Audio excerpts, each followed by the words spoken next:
I had a super big opportunity to do a pop-up for one of the largest craft breweries in all of Missouri. Of course, like any self-taught homegrown pitmaster, I rallied the troops, troops being my family, and we invested in infrastructure. We invested in, of course, perishables, that being the meats, the proteins, the sides, everything that goes into cooking for over 200 people. And truth be told, I needed the opportunity. The business, meet and greet, needed the opportunity. My family, we needed the opportunity. And we were 5 days out from the big event when I got a call from the city inspector who said, "Mr. Frisbee, I'm sorry to inform you, but we're no longer going to approve the commissary that we've previously approved," which meant I couldn't do my pop-up. A core principle that I try to live my life by, and a guiding principle, is never to ask why me, but to ask what now. And so for this pop-up, I asked, well, what now? What do I do? And of course, I tried to return as much of the perishables as humanly possible, cut our losses and recuperate our costs. But I had what felt like a novel idea. And the novel idea was the following. I was intending to cook a bunch of barbecue for a bunch of people, and I had my recipes built out, and I had most of all the ingredients to do this pop-up. And so in the wake of an unfortunate scenario, I said, well, I happen to have a little YouTube channel, and I happen to do a little barbecue here and there. So why don't I just cook what I have, and I'll make a barbecue platter.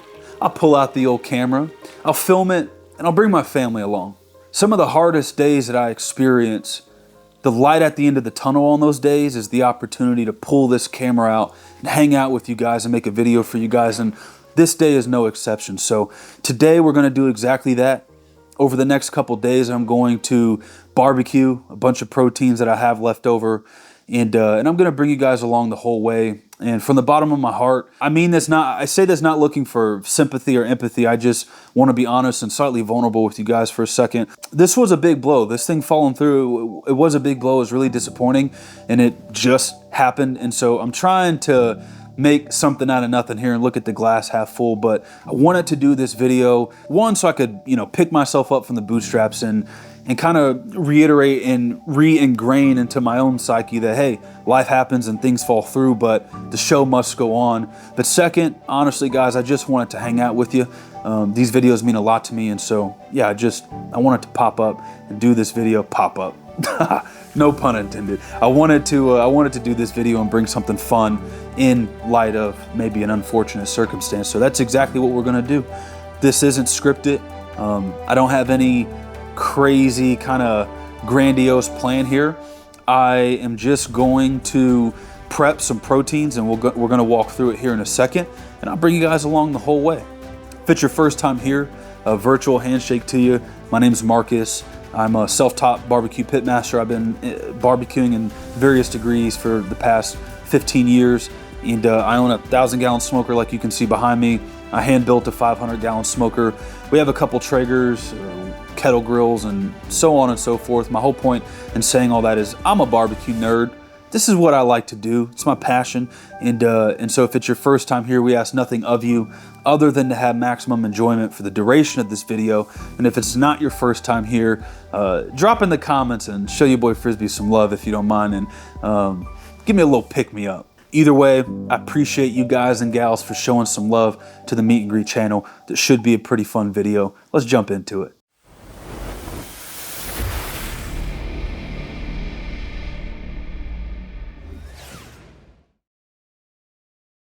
I had a follower of the channel, a supporter, a family member send me this cigar, so you know who you are.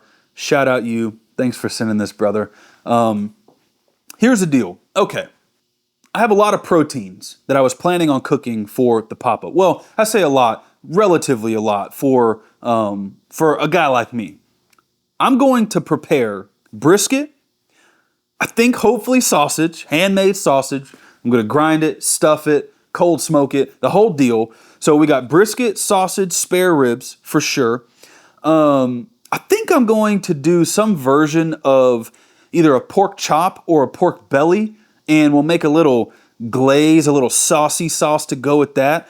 And then I'm gonna do some cornbread. I'm gonna do some mac and cheese. I'm gonna do some potato salad.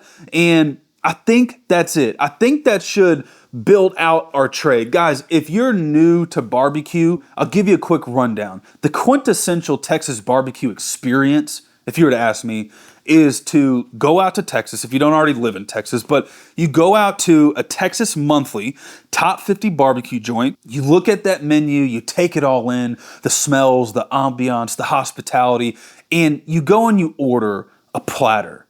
And a platter typically consists of that specific barbecue joint's core proteins, their core sides, and a dessert or two. That's typically what a platter is. And I've had my fair share of platters. And so, for this pop-up that I was going to do a mix of platters and plates. I live in the Midwest. Plates are a big thing out here. Like if you just go to any backyard cookout, we're doing plates, not platters. It's just a Midwest thing. So I was going to sling a bunch of barbecue plates, but I was going to reserve for the one-off purist that was going to come through the line and say, do you guys do platters here? My eyes were going to get super big. Of course, I was going to smile ear to ear, and I was going to look at that barbecue brother or sister and say, family, of course we do platters here. And I was going to build a nice platter. I didn't get the opportunity to do that, so I'm going to do that for this video, and we'll just dig into it together, and we'll have a bunch of fun. Today is Friday. I'm planning on serving this platter Sunday. I got a lot to do and not a ton of time. I went back and forth on, am I going to cold smoke the brisket and the beef ribs? Oh yeah, I'm doing beef rib. Totally forgot to say that. Yeah, I'm throwing some beef ribs on. So I was kind of running through the different scenarios, like, do I cold smoke tonight? Do I not cold smoke tonight? Do I cook the brisket in advance and hold it for a super long time, or possibly refrigerate it, bring it up to temp? And all kinds of thoughts were going through my head. But I came to this consensus, and so I think this is what we're going to do. And I'm only telling you this to lay the groundwork for what's going to happen in the subsequent scenes. Scenes. And the subsequent parts of the video. I'm going to cook pretty much the core beef proteins tomorrow. So that's brisket and beef ribs. I'm going to wake up relatively early, probably with the sun up, and I'm going to cook the brisket and the beef ribs, and I'm going to hot hold them through the night. That's going to take us through Saturday night into Sunday. And then Sunday morning, I'm going to wake up relatively early, and I'm going to get my ribs on the pit. I'm going to get my sausage on the pit, and then I'm going to, if I do pork belly or pork chops, I'm going to do those right before I plate. You'll see how it works out. But my point is that I'm barbecuing, I'm smoking meats both tomorrow and Sunday, and so the prep starts tonight. I don't have a watch. I don't really know what time it is. If I had to guesstimate, it's probably about 7:30 or so right now. And I'm going to go in, I'm going to trim and season my brisket, and I might season my beef dino ribs, my plate ribs tonight, but maybe not. We'll see. But for sure, I need to trim my brisket, and then we'll stick that brisket in the fridge. We'll dry brine it overnight into the morning, and we'll get it on the pit. So enough talking. Super excited about this video. This should be a fun one. I'm going to head inside, get our brisket out, trim it, get it seasoned, stick it in the fridge, and then I will see you guys tomorrow morning, first thing Saturday, with a coffee and likely a cigar to get our brisket and beef ribs on the pit. Let's do it.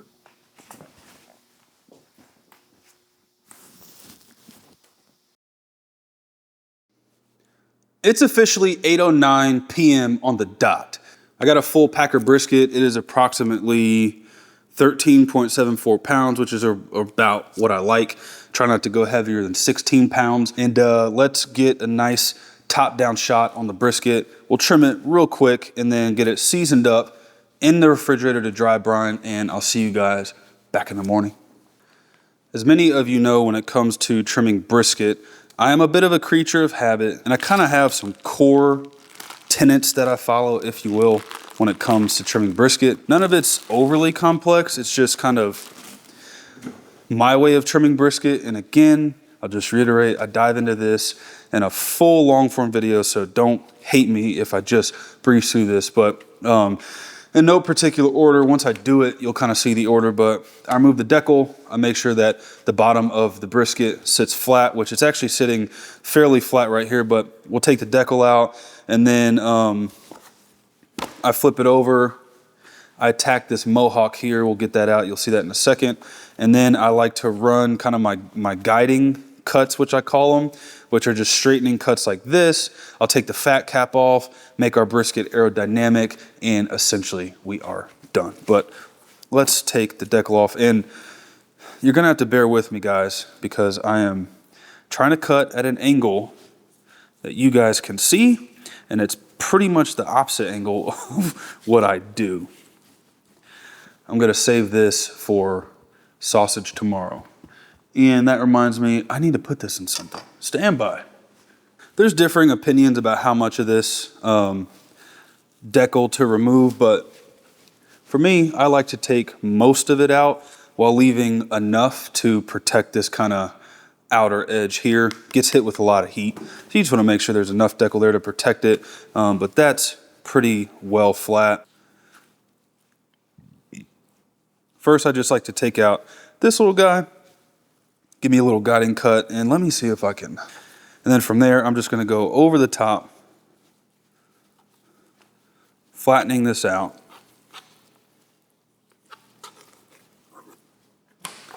Like so. This is my guiding cut that I talked about. Bring it down there, looks really good. And it just kind of exposes any extra mohawk that we need to take out, and we do need to remove some here, just so that we don't have too much nasty fat.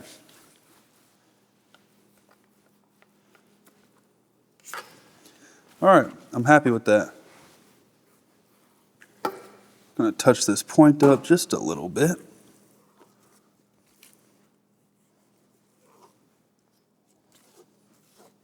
From here, I'm just going to start removing the fat cap.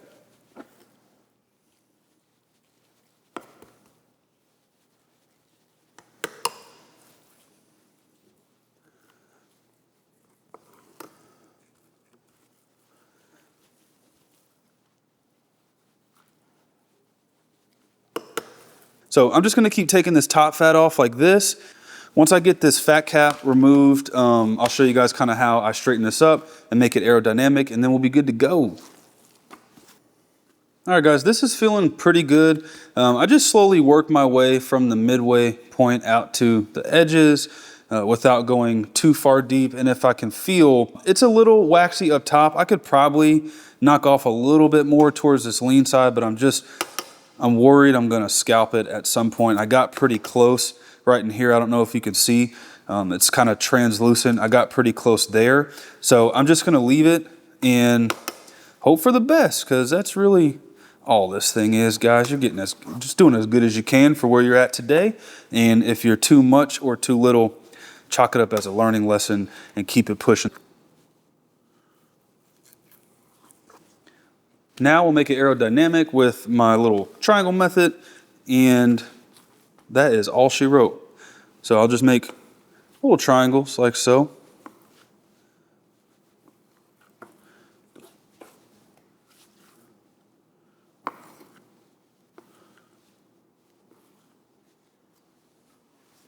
There's one aerodynamic side.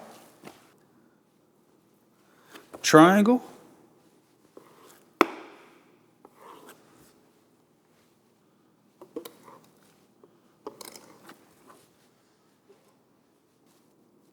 That, my friends, is a brisket I'm pretty happy with. Nothing too crazy, nothing too fancy. Nice and trimmed up, aerodynamic, all the good stuff. Let's get it seasoned and in the refrigerator. So my seasoning of choice is very simple. I go brisket booster. Well, actually, the order that I do is 16 mesh ground black pepper, kosher salt if I want a salty bite for this brisket. I want it nice and salty. And then brisket booster. This is my proprietary blend. I made this specifically for booster for booster for brisket, and it does exactly what is in the name. It just boosts the favorite flavor of brisket. So if you're curious, I got the link to this bad boy in the description. So there's no sponsor for today's video other than Old Frisbee, because I've only ever sponsored my videos. So if you want to show some love, snag you a brisket booster. Let's flip it over. I'm a big fan of binders.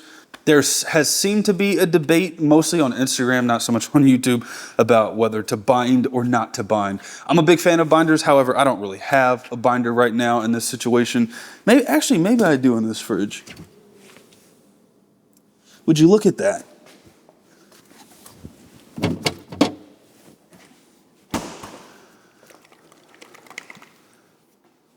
Mustard. My preferred binder is 50-50 mustard and pickle juice, but I don't have pickle juice. You just literally saw me fabricate mustard out of the refrigerator, so we'll take what we can get. I just like this, guys. If I'm doing briskets in bulk, like if I'm doing over 10 briskets, I'm just gonna spray this with warm water, but because it's just one, we'll do it this way. On the bottom, I am just going like a healthy dose of kosher salt and a dusting of black pepper. These days, I don't really go crazy on the bottom, mostly because in my experience, the bottom really doesn't get a good bark like the top does. You're moving briskets around on the grates potentially, and stuff gets scraped off. It's not the presentation side, so on and so forth. So these days, I don't waste the good stuff on the bottom. I just hit it so I know it's there, and then I keep it pushing on the top. So that's kosher salt, 16 mesh ground black pepper, nothing crazy. Pat it in, flip it over, same thing on the other side with a little different touch. Mustard, and guys and gals, please don't overdo your binder. I know it's really addictive to just slather it on there and you think more is better, but it's really not. You just want to get the surface tacky enough to receive the seasonings. And I'm going 16 mesh ground black pepper. I'm starting at the point side and I'm starting at the lean side and I'm moving towards the point side. And I'm going to do about 3 passes. You can't see the shaker. The shaker is at my hairline. I'm an advocate for bringing the shaker up, making a massive mess on the floor, frustrating anyone who lives in the house with you. I want a real peppery brisket. So I'm going pepper. All right, that's good. We'll lift this up and just hit this point side. Kosher salt. A lot of times, guys, this is just normal Morton's kosher salt. A lot of times, like probably the last, I would say 50 briskets I've cooked, I didn't use kosher salt because I've been playing around with some flavors and stuff. But if I'm doing my go-to, like nice, salty Franklin style, type brisket, I want it real nice and salty and peppery. And so I'm just gonna do a light dusting of kosher salt. Like when I say light, I mean really light, just enough to drop it on the surface. And then I'm gonna come back with a bunch of brisket booster. That's good. And then, yeah, guys, I'm just gonna freaking dump this booster on here.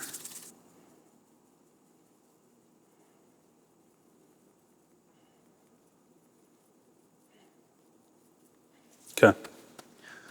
That's going to be a really salty brisket, don't get me wrong. However, you'll see deeper into the video, I'm going to offset some of the salt with some tallow when I finish this. But don't rub this in. Don't do anything crazy like that. Just pat it in at minimum. At maximum, hit it with a spray bottle and activate some of the sugars and the salts within, the brisket booster and the kosher salt. If you were to be putting this on the pit, like in the next 10 to 15 minutes, spray it down with some water, activate that, get some of that moisture going. Otherwise, for me, I'm just gonna put this on a wire rack, get it in the refrigerator. All right, friends, I just got a full sheet pan in the bottom of the meat fridge that sadly was full of so much meat and now is not. I got my brisket over here. There's no science or rhyme or reason. Excuse me for cutting in front of you, my friend. Stick this right on the wire rack there like that. And yeah, no crazy science to it. It's just a wire rack, brisket, bunch of brisket booster, a little bit of salt, 16 mesh ground black pepper, and we're gonna let that dry brine. We got our spare ribs for tomorrow. We got a rack. Let me wash my hands and then I'll show you this monstrosity of a beef rib. All right, and then as noted, we have some beautiful beef ribs. These things are really nice. I love a good dino rib from Sam's Club, so we'll rip one of those tomorrow. I'll freeze the other one, and yeah, we got a lot of fun, a lot of festivities tomorrow. So yeah, guys, a lot of festivities planned for tomorrow. This is gonna be a fun one. I really hope this is a fun one. Night to the brisket, night to you, and we'll see you first thing in the morning when we're gonna get this cook kicked off. Cheers, family.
All right, family, we are exactly 2.5 hours into this entire process.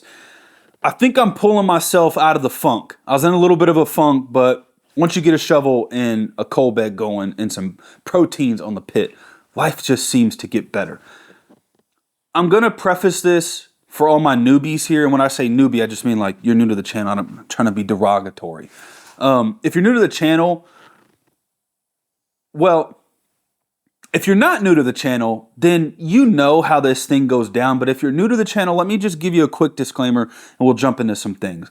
Guys, this channel is unique. It's like a blend of podcasting / like a decade of barbecue data that just vomits out of my mouth. That sounds disgusting. It just outflows, data dumps into the camera, onto you, and on and around you. Also, that sounds weird. My goodness, what am I saying? If you're new to the channel, this isn't like a super high-tech, crazy cuts and music type culinary experience. This is more so like a podcast / data dump / barbecue with me kind of thing most times. So what I'll say is strap yourself in. This is not the typical barbecue type channel. I don't think, at least it doesn't feel like that to me. And if you're new to the channel, then you know, like if Old Frisbee is sitting down with a cigar and a brewski, then you already know what's about to happen. So, okay, guys, let's run through some things.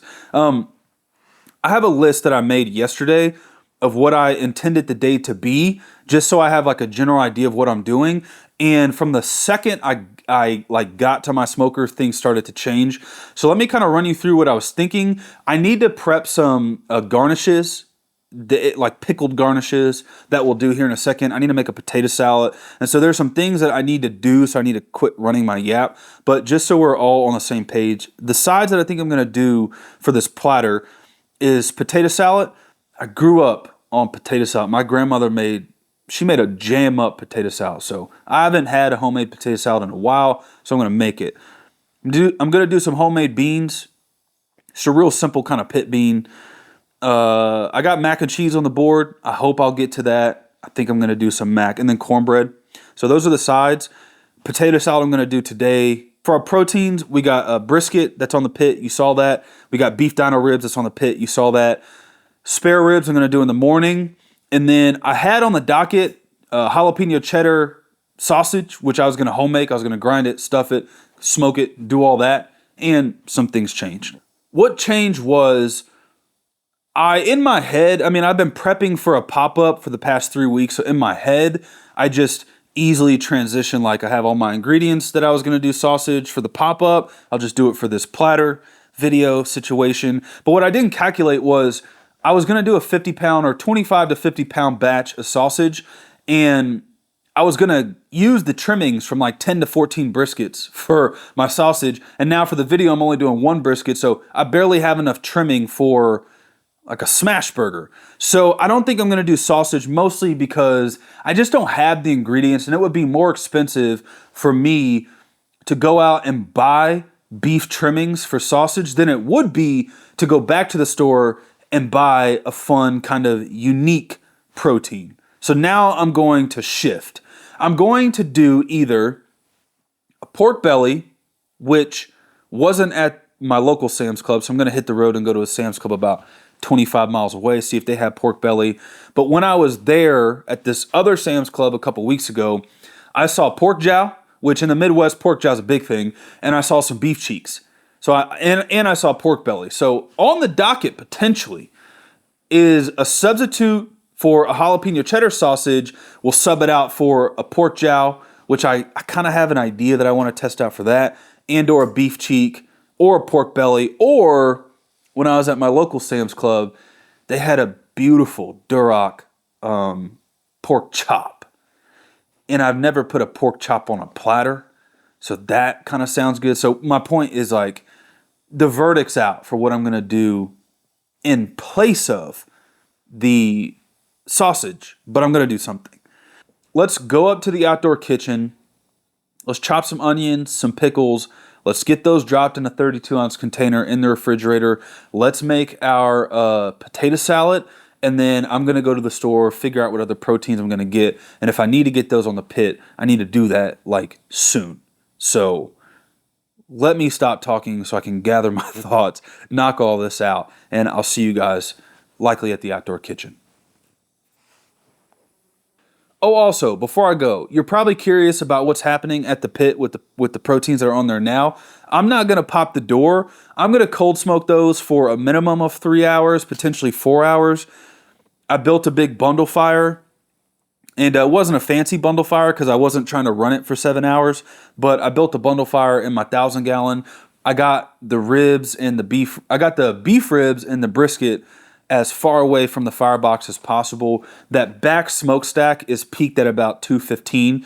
So it climbed slowly over the past 3 hours, from 125, 150, 200. It's peaked at about 215, and I'm just going to leave it. Once I wrap up all this other stuff, I'll go back to the pit and I'll move my fire around and I'll spike that fire up and start getting it closer to the 250s, to the 275s. But this is kind of a method that I have battle tested over the last year. I do have a cold smoke video that I filmed about a year ago.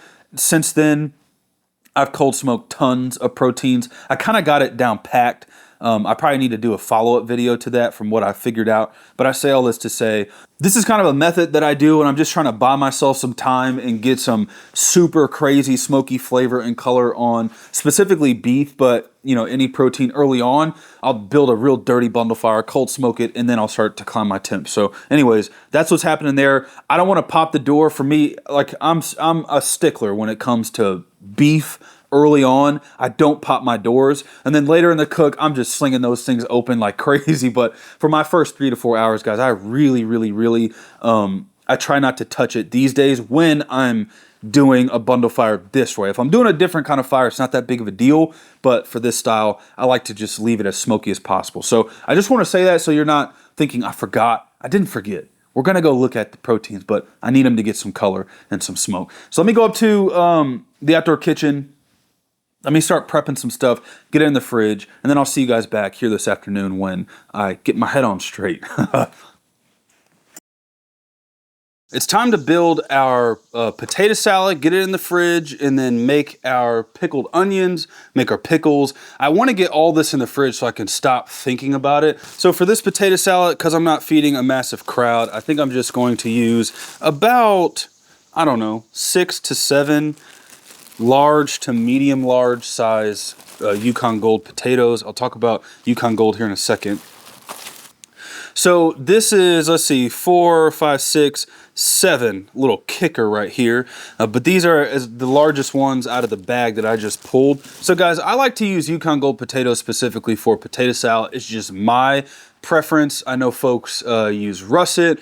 Sometimes you'll see a red potato salad, and I just really don't like that. These are just buttery and tender and all that. You'll see here in a second, I make a hybrid potato salad. I'll talk about that in a second, guys, but mine is essentially kind of mashed and mushy mixed with some good bites of potato, cubed potato. That's just my preference. So let me get these washed, chopped into my stock pot and on a burner so we can get these rolling on the heat.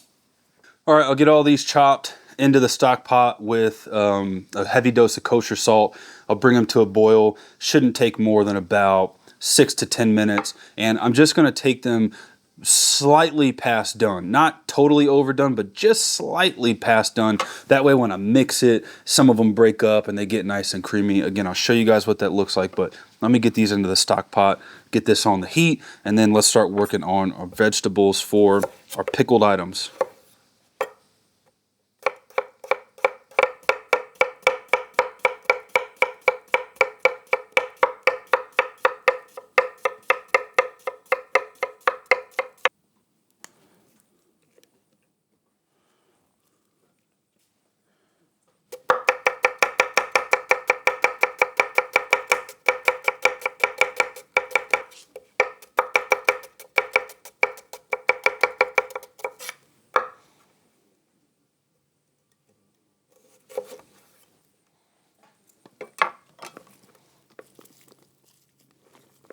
Now that all of our veggies are chopped and in our 32-ounce containers, guys, I'm just going to combine my pickling solution. This is just going to be sugar, salt, white vinegar, and water. Touch of sugar, touch of salt, and that's good to go. I'll bring it to a boil, and then once it's at a boil and all of the salts and sugars have dissolved, you don't want to evaporate your liquid out. You just want to dissolve the salt and sugar. Once it's dissolved, I'm just going to ladle it into our containers, stick it in the fridge, and that's good to go. You want a minimum of 24 hours to let the pickling solution pickle. But minimum 24 hours, we'll eat that tomorrow. The play from here is real simple, guys. I just have my ladle, and I'm starting with the onions first, and I'm just going to ladle in some of my solution until they're all fully 100% submerged. I could have cut and added some more onions, but for me, I don't need these other than for a garnish and a little bit of that acidity to cut through all that fatty barbecue. So this one's done. If you were to add in any of your mustard seed, your dill, anything like that, you're gonna add it in your solution while it's hot now, after you have scooped out the quantity you need for your onions. Now is the time to add in all your pickle stuff and then scoop that in there. Again, I don't have any on me or readily available, so I'm just going straight solution. We might add some turmeric and some dill a little later. If I do, I'll just drop it in. It'll probably be cool by then, but no big deal. If I had to pick on anything to add, it'd be the turmeric, because the turmeric really gives these pickles that color that you want out of a good dill pickle. Let's combine our potato salad. Now, if you remember, we used, what do we use? 6 large Yukon Gold potatoes, and we had an extra little small kicker. So 6 large, 1 small one, 7 total. And I have it in this straining pot. This is a strainer that I have that I have set on top of this bowl and strain those potatoes off. I cooked them about 10 minutes or so. I took them until fork tender. I turned the heat off. I let them sit for 30 seconds in that hot water, and then I strained them, and I just left them there to steam and then eventually cool. And the reason I do that is because I want these potatoes to be just a little bit overdone. Now, my grandmother was very big on not doing that. Actually, she said, do not cook these until they're overdone. You need to cook them just perfect and then immediately dump them, strain them, run cold water on them, and chill them down. Because what she liked to do is have individual bites of potato. And I did that for many years. However, over the years, I have come to like a hybrid, kind of a creamy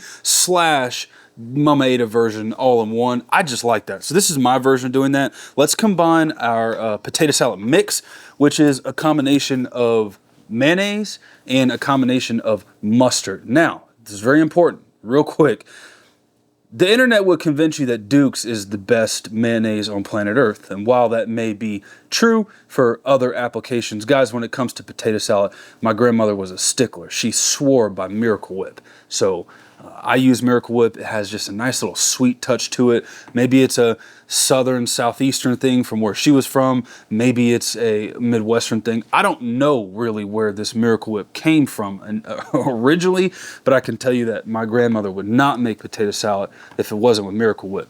So we'll do about a cup. I don't know. I'm going to put the measurements. I eyeball all this stuff. I'm going to make one batch here. I'll do it all off camera.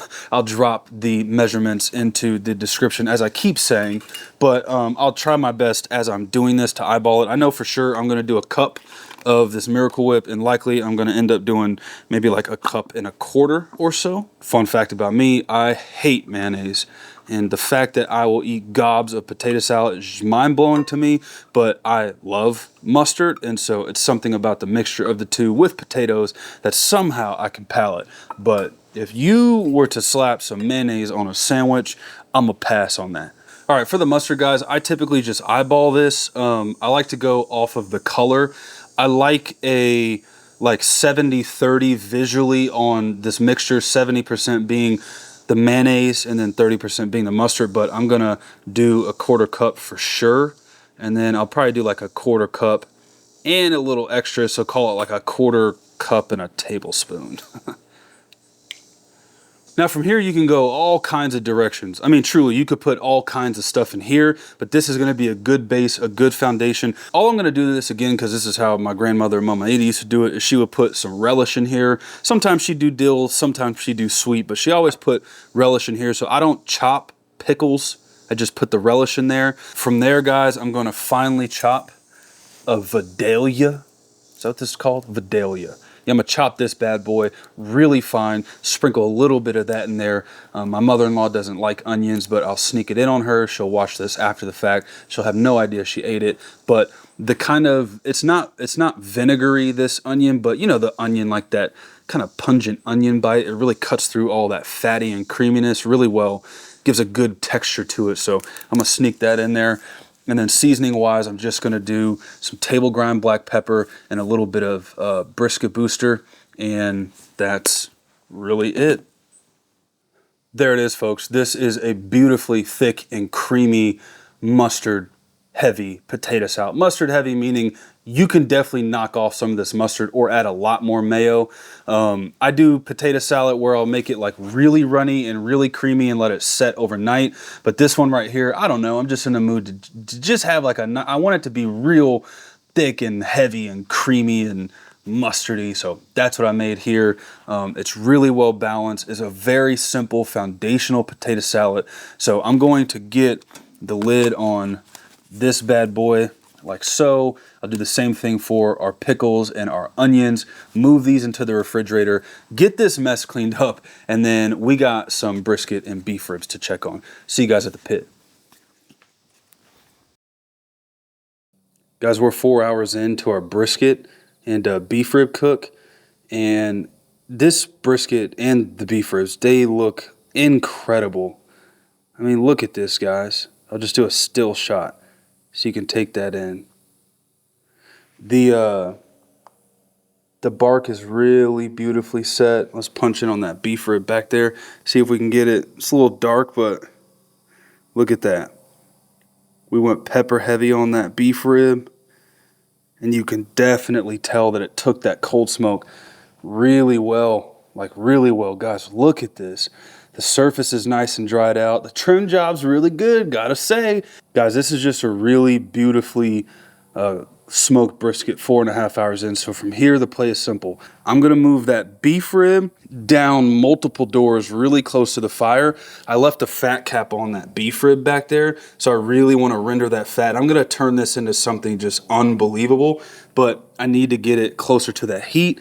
And I'm gonna leave this guy where it is. Again, I know people get on me, Marcus, we don't have 1,000 gallon, we don't have a 500 gallon. I understand that, guys. One, can you just let a brother have fun with his toys? Like, my goodness, let your boy enjoy his 1,000 gallon. But also, I teach time, temperature, look, and feel. That is transferable across every smoking apparatus. So with that said, I am going to, for sure, keep cooking these on the 1,000 gallon because I got to run to the store and go figure out this pork joust situation. I might move these to the 500 gallon later. But all that to say, I'm going to kick these temperatures up. I've been running about 190 to 215, somewhere in there for the past 4 hours. I'm just going to jump right to 250 and scorch. Well, I don't want to say scorch. That's dramatic. I'm going to jump to 250, 275 on this back gauge. What's actually happening down there is probably closer to 275, 290, all the way down there where I'm going to put this beef rib. But just wanted to check in, and I'll see you guys in a little bit. Boy, this day has just been like one thing after the other, and I don't say that to complain. I say that to let you guys know it is an honor and a blessing to be able to spend an entire Saturday cooking barbecue for a barbecue platter. Okay, so let me run you guys through a few things. I put a pork butt on the smoker. So I think what I'm gonna do, well, I don't think, I mean, I know, I'm going to pull a nice handful chunk off of a super tender, juicy pork butt, add that to the platter. I'll probably vacuum seal the rest of it, save it for a different day. But that's on the 1,000 gallon, catching some smoke, some flavor, some heat. And then once I get the color and the bark that I'm looking for, I'm gonna move that onto the Traeger or whatever, any pellet grill that, you know, you might have access to if you're trying to replicate this thing. But I'm gonna put it on my Traeger, wrap it up in some foil, and just let it roll. Traeger or oven. I haven't decided yet. Depends on what the color is looking like in the bark. But I think I'm going to move that onto either an oven or a Traeger and finish that out. We'll save that for tomorrow. I have my beef, my dino beef ribs are on the first to second door. We'll check those in a second. They should be cooking along like pretty fast and hot right now. We should be rendering some fat, getting some pullback on the bone, so those should be good. And then on the back door, we have our brisket. And I'm trying to do like a nice little check-in here, but this is what I want to talk about. So I went out to Sam's Club and it was like a 1 hour round trip. I went to another Sam's Club. And what I was able to grab was a pork belly. And what else did I grab? Oh, I grabbed my sausages that I'm going to show you tomorrow as a little cheat. It's a pork sausage. It's a cheat. We'll talk about that tomorrow. And then I got this little guy that I'm going to show you right now. Stand by.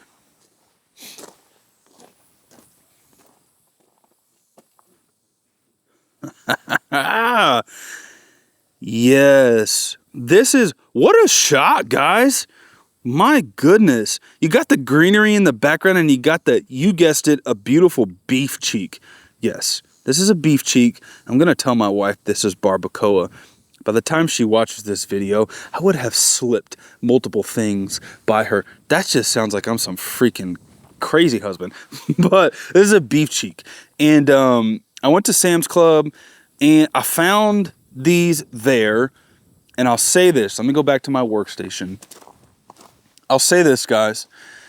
There were 3 beef cheeks in the pack. And by 3, really what ended up happening is I had to just scavenge for really large, full beef cheeks. I'll give you an example. So here's beef cheek 1, and then here's beef cheek. Where are we at? There we go. Here's beef cheek 2. I mean, this is really embarrassing. I'm probably going to cook this and just eat it on my own because it's so small. But I'm saying all this to say, the beef cheeks came in really small and disappointing. So I have like 1, 2, 3 decent sized one. I got this kicker, little pit snack. And here's what I'm gonna do. I'll just show you guys one so you get an idea. I really need to stop yapping because I have to get all this stuff on the pit. It's like 7 o'clock and the sun's gonna go down. So this is a, I don't know, what is this, a half pan? I think this is a half hotel pan. It's a 4-inch if I recall. I use this for catering and such, but I got 2 parts 16 mesh ground black pepper. I got a half a part of brisket booster and a half a part of kosher salt. So really it's a 2 to 1 on the ratio of pepper to salt, but I just split my salt up to get a little bit more flavor. So, oh my gosh, we almost lost that. Wow. Let me do this and be done and get this on the pit. So just to show you guys, I'll do one. Again, I just reviewed the ratio. I'm just gonna toss this in here, Louis Miller style, salt, pepper, all the good stuff. And the final product should be a really nice and seasoned piece of beef cheek. And this is gonna eat really good tomorrow. So that's what that looks like. And I'm just gonna get the rest of these on the pit and we'll do a pit check here in maybe 30 minutes or so and review all the proteins. See you guys then.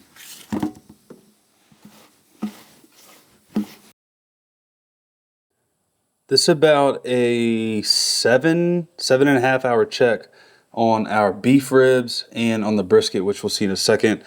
There's the pork butt that I talked about earlier, which if I didn't talk about it earlier, I decided to throw a pork butt on. I threw a Hail Mary, and I might finish that pork butt in the oven or on a Traeger. But nonetheless, I just wanted to get some smoke and some color on it, and I'll finish it through the night, if not early in the morning. But there's our beef ribs, and I'll tell you guys, I'm not concerned per se, but it's just a reality with these beef ribs that my bark's getting a little flaky. When I move these beef ribs way closer to the fire, when I went to the store for like an hour and 20 minutes-ish, my guess is that my fire got away from me.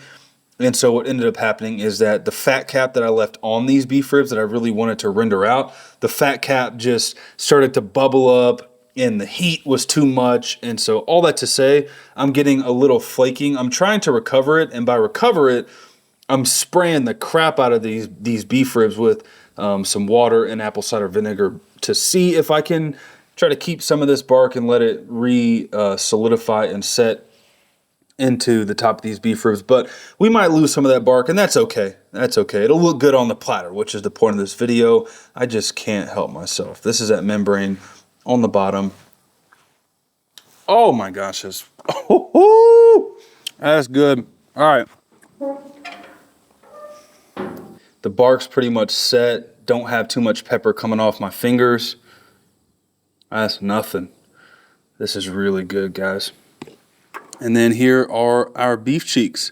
My plan is to smoke these in the smoke bath that we have going on in the 1,000-gallon for 3, maybe 4 hours if I can squeeze it.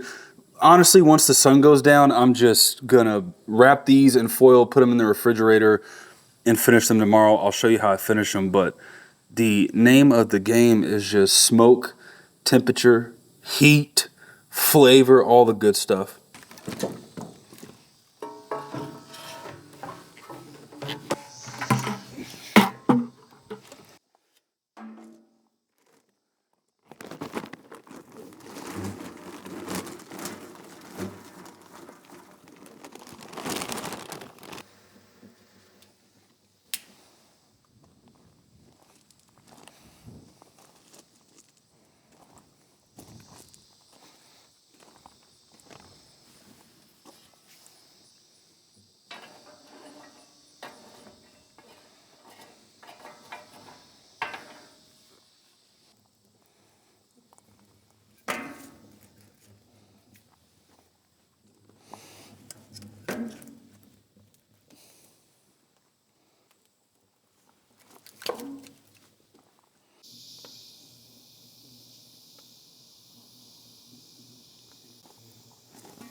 I'm doing some final checks on these proteins. So these are the beef cheeks right here. They don't have the bark or the color that I really need yet, but that's okay. I just wanted to check in before before I lose the daylight and I round this night out. Got about 4 beef cheeks here. And guys, I moved these to my 500-gallon smoker just because they needed a different style of fire for where they're at in the cook, and that's okay. So I got them moved a little bit.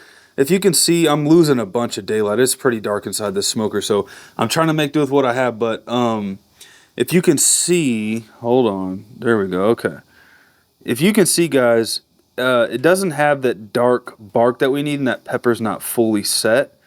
And again, that's okay. What I think I'm gonna do, so I'm not here till 4 o'clock in the morning, is I think I'm just gonna lay some smoke, lay some flavor on them, wrap them in foil, put them in the refrigerator, and then pull them out in the morning and pick up basically where I left off. Beef cheese can handle that. Let's go look at the proteins on the 1,000-gallon, and let's round this out before we lose some daylight. Over at the 1,000-gallon, and here's our brisket. The brisket just looks insane. The camera's not going to pick it up again just because I have basically 0 light. I'm pushing the camera to try to take some light into this lens, but guys, this bark is insane. It really is. It's dark, it's set. If you can see kind of this golden caramel color that everyone talks about in barbecue, that's what we're chasing for fat render. It's there, and yeah, just from front to back, this thing is looking dark and beautiful. So I'm going to close the door here. I'll show you the beef ribs, and we'll round this out. Here's our beef ribs. Funny enough, guys, I was able to kind of semi-recover the bark. We were losing our bark, cooking way too hot, way too fast, way too close to the fire. But I pulled them back, spritzed them down, rehydrated the bark, and it was able to set on us like we need it without too much flaking and chipping. So I'll take it. Just tempt them 195 right in the midpoint of that rack of beef ribs. So I'm going to pull those here in a second, and I'll kind of walk you guys through how I finished those out. And we got our pork butt way back in the back. She's getting dark on us. You can't really see it, and that's okay. I'll explain what I plan on doing with that later. Again, just bringing you guys along. We got a platter to build tomorrow. A lot's going to happen tomorrow, so I just want to get these proteins off, get some sleep, and we'll be back in the morning. All right, y'all. Beef ribs are done. I have a running timer, actually, 10 hours and 43 minutes. So these beef ribs took exactly 10 hours and 43 minutes. I temped them about 2 minutes ago, and they were temping like 197, 201, somewhere in there. I think the average temp, if I had to say, is like 199, 200, and I feel good about that. I like a good beef rib in the 205s-ish, 205, 207 finished. So the way that I do it for kind of this method, just a basic foundational beef rib, is I'll cook them to about 195, 200 max. And then what I'll do is drop some beef tallow on them. So I have some beef tallow courtesy 44 Farms. 44 Farms, they're not sponsoring this video. They didn't pay me to talk about this. They just sent this out to me a couple weeks ago, asked me to put it through its paces, and I really enjoy this beef tallow. You know, unless I'm making it, which I do make a bunch of tallow, on the one-off chance, like for this exact video where I was short on tallow, this came in clutch while I'm rendering other tallow. So anyways, what I do is I take the beef ribs to about 195, 200, and then I will put them in foil right off the press, drop a bunch of tallow in the bottom of this foil like so. And when I say a bunch, guys, I really am gonna use a lot. I salted those beef ribs. I mean, they're pretty well salted. So this is easily a cup to a cup and a half of beef tallow. This is chilled, which is why it's not breaking down. I stuck it in my warmer. It's just not melting fast enough, and that's okay. I'm literally gonna set the ribs right on top of those. All right, hands are clean, and I'm going to just simply take this double layer of foil,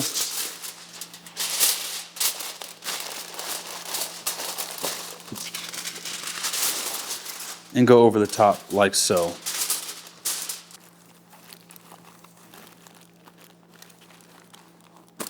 And that, my friends, is a beautifully wrapped rack of beef ribs, to which I'm going to leave meat side down, and I'm gonna stick these in my warmer immediately. I'm not gonna let these rest. I need these to carry over another, I don't know, 5, 6, 7 degrees or so. They've already been cooling on the countertop as I've been talking, so I want these to go directly into my warmer. We'll talk about warmers and stuff tomorrow when I have more time, but just know that for the purpose of this video, these beef ribs are going directly in the warmer. The warmer is set at 140 degrees, and these will hang out in there for, I don't know, 12 to 15 hours until we eat. All right, y'all, from here, the play's pretty simple. I have multiple proteins on the pit. So I got my brisket still on the pit, I got the beef cheeks on the pit, and I have the pork butt still on the pit. And it is, what time is it? It is exactly 8:53. So in barbecue, in the barbecue world, it's not super late, but I know that if I were to just kind of let the foot off the gas just a little bit, there's a chance that I could be here for many more hours. When I checked the brisket, it was like on the cusp of being out of the stall, but also like one mistake away, one fire management mistake away from still being in the stall. So I added some wood, fixed my fire, bumped the temps on the brisket. The brisket's been on the pit for exactly 10 hours and 53 minutes. So it's about to be 11 hours here in a little bit. I guess this brisket will take 11 and a half to 12 hours, which is on par for, you know, a 10 to 12-ish pound brisket. So all is good in the world of briskets. However, what's going to be a little tricky is the pork butt and the beef cheeks. So I put the beef cheeks on about 3 hours ago. I wanted them to get heat. I wanted them to get smoke. An average set of beef cheeks, depending upon their size, is going to run you 8 to 9 hours in total about. I'm going to confit these. And so I wanted to get about 4 hours of smoke on them, and then I'll put them in the bath of tallow and finish them out that way. It's 4 hours, it's about 3.5 to 4 hours on the pit, and about another 3 to 4 hours in the beef tallow bath. What that means for me and why I'm saying all this, again, just to keep bringing you guys along, is I knew I was gonna run out of hours tonight. I knew I didn't have 8 hours to cook these beef cheeks in total, given I think I got them on the pit at like 5 o'clock. So my plan for the beef cheeks and the pork butt, I'm gonna get the pork butt in. I might, when I call it a night and pull my brisket, I might stick the pork butt in the oven. But because pork butt is just so darn forgiving, like incredibly forgiving, what I think I'm gonna do is pull the pork butt off the pit. I'll just take whatever smoke and flavor and color and bark that it got. I'll wrap it in foil. I'll put it directly in the refrigerator, and I'll just let it chill overnight. And then what I'll probably do in the morning is stick it in the oven or the Traeger or whatever, still in the foil, and let it finish out like that. That'll allow me to get the bark and the color and the smoke that I want on the pork butt without running the fire for another, I don't know, 3, 4, 5 hours. So that's the plan there. And then I'll do the same thing with the beef cheeks. Again, beef cheeks are extremely forgiving. Tons of collagen, a good amount of intermuscular fat, a very, very tender piece of beef when done right. And so it can take the overnight chill, given I'm going to partially cook it literally in fat. So if for some reason it dries out through the course of the night, which, take it from me, it won't. But if it does, it's literally gonna bathe in beef fat. So it'll be good. So that's the plan. And lastly, in the event that I don't show me wrapping the brisket in foil, finishing the brisket, I'm just gonna do the same thing that I did with the beef ribs. Just know I got 2 layers of foil. I'm putting the brisket fat side still up onto the foil, putting a nice cup to a cup and a half of beef tallow, wrapping it and sticking it in my warmer. So that's the plan, guys. If I don't see you again tonight, we'll see you first thing in the morning. As always, appreciate you for hanging out with Old Frisbee. I know this barbecue thing can be a little tricky, a little stressful at times, but guys, I needed this. I really, really, really needed this. So I appreciate you. If you're enjoying the content, feel free to drop a comment or subscribe or whatever your heart calls you to do to show some support.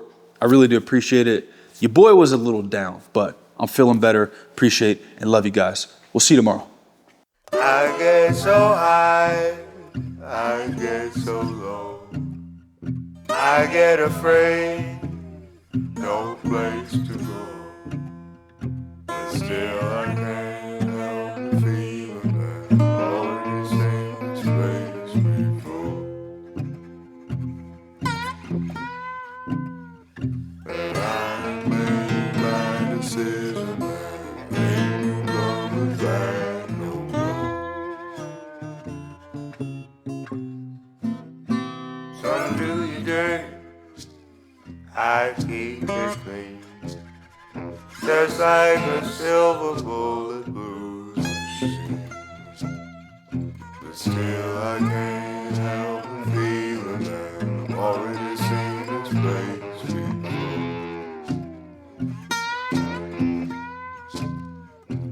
I made my decision that ain't coming back no more.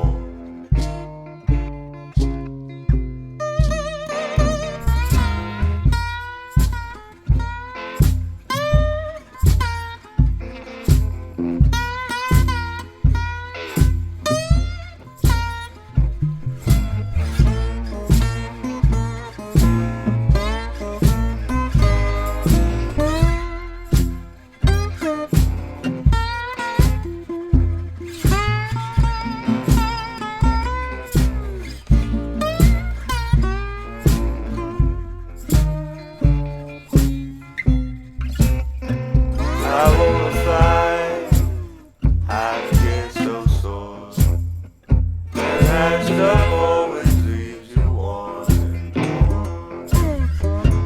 No, I can't help the feeling that I've already seen this place before.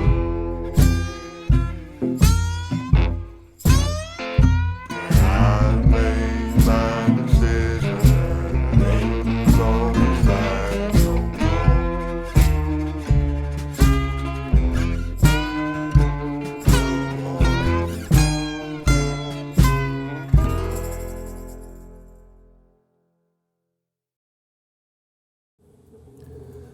Our ribs and pork bellies have been on for about an hour and a half. And honestly, guys, these look beautiful. Like, I think pork belly for me is one of my favorites when it comes to smoked meat products. Mostly, I mean, the bite of pork belly is incredible, but it's just something about that color. All we did was put seasonal on it, nothing crazy. And I'm about to spritz this rack of ribs. Keep in mind, as I mentioned before, I'm slow playing the color. If I were to have pumped this with crazy smoke, shut my baffle down, and really let these ribs eat the smoke, they'd have a lot more color. The bark would be a lot more set, but I'm just gonna spray this and wake it up. Watch, it's just gonna rehydrate and add some beautiful color. So that's doing exactly what I needed to do, guys. Our bark isn't set yet. We're just an hour and a half in, that's fine, but I am going to jump my temperatures up into the 300s, and I'm just gonna run it just like this. If you can see, this is a big old fat glob. It wasn't showing itself when I was trimming it. Otherwise, I would have removed just a little bit of it. So it's fine. The fat on pork belly is a lot different. It's a lot softer than that of, say, a brisket. So I expect a lot of this to render. It won't totally render, but this will probably end up bubbling up by the time it's done. The bark is almost set on these guys. And when I say bark, guys, I didn't use any pepper. There's some pepper in that seasonal, but I didn't use any coarse pepper. So what I'm looking for when I say bark is I want that seasoning to reset itself into the top of this this pork belly, and it's just going to continue to render and do some really cool, fun, pretty stuff once I jack these temperatures up. And then at the other end, where are we at? There we are. Other end of the smoker, we got some stuff going on down there, so let's talk about that real quick and shut this door down.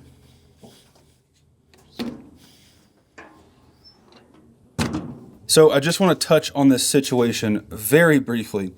This is our pork butt. I smoked it to 170 degrees internal last night.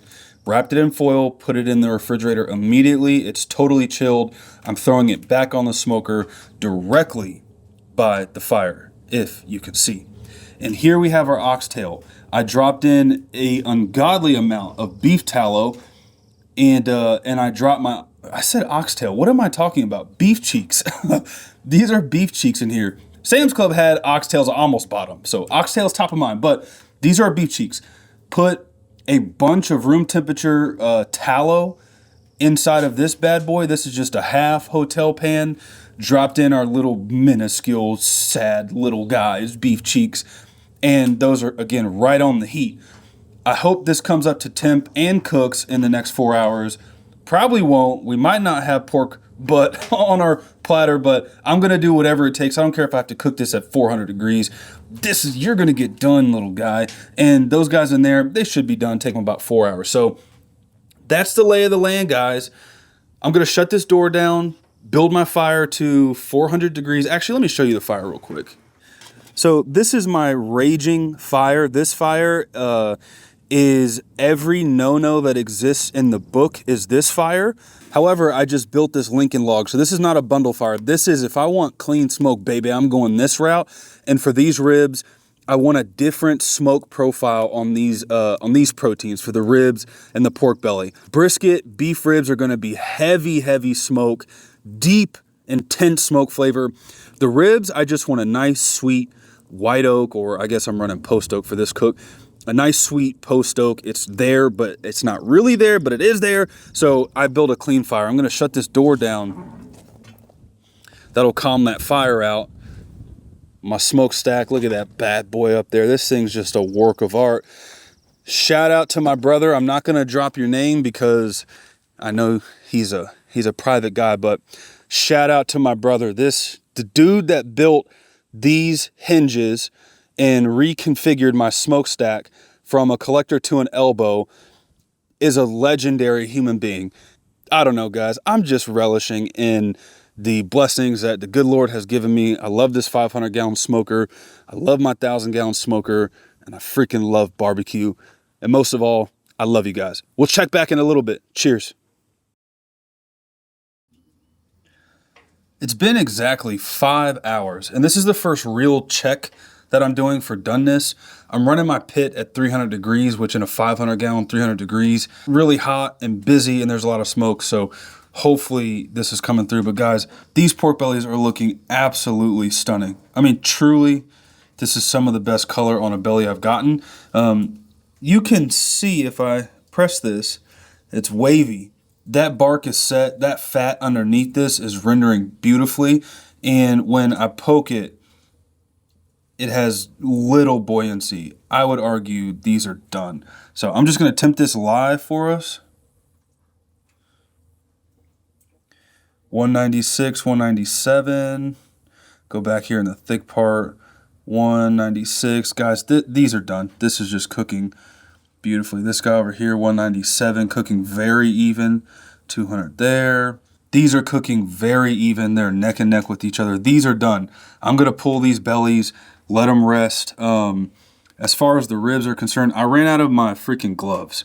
But gosh, that's hot. Those feel done. I could just tell. I'm gonna poke in the midway point because it's just too hot to handle.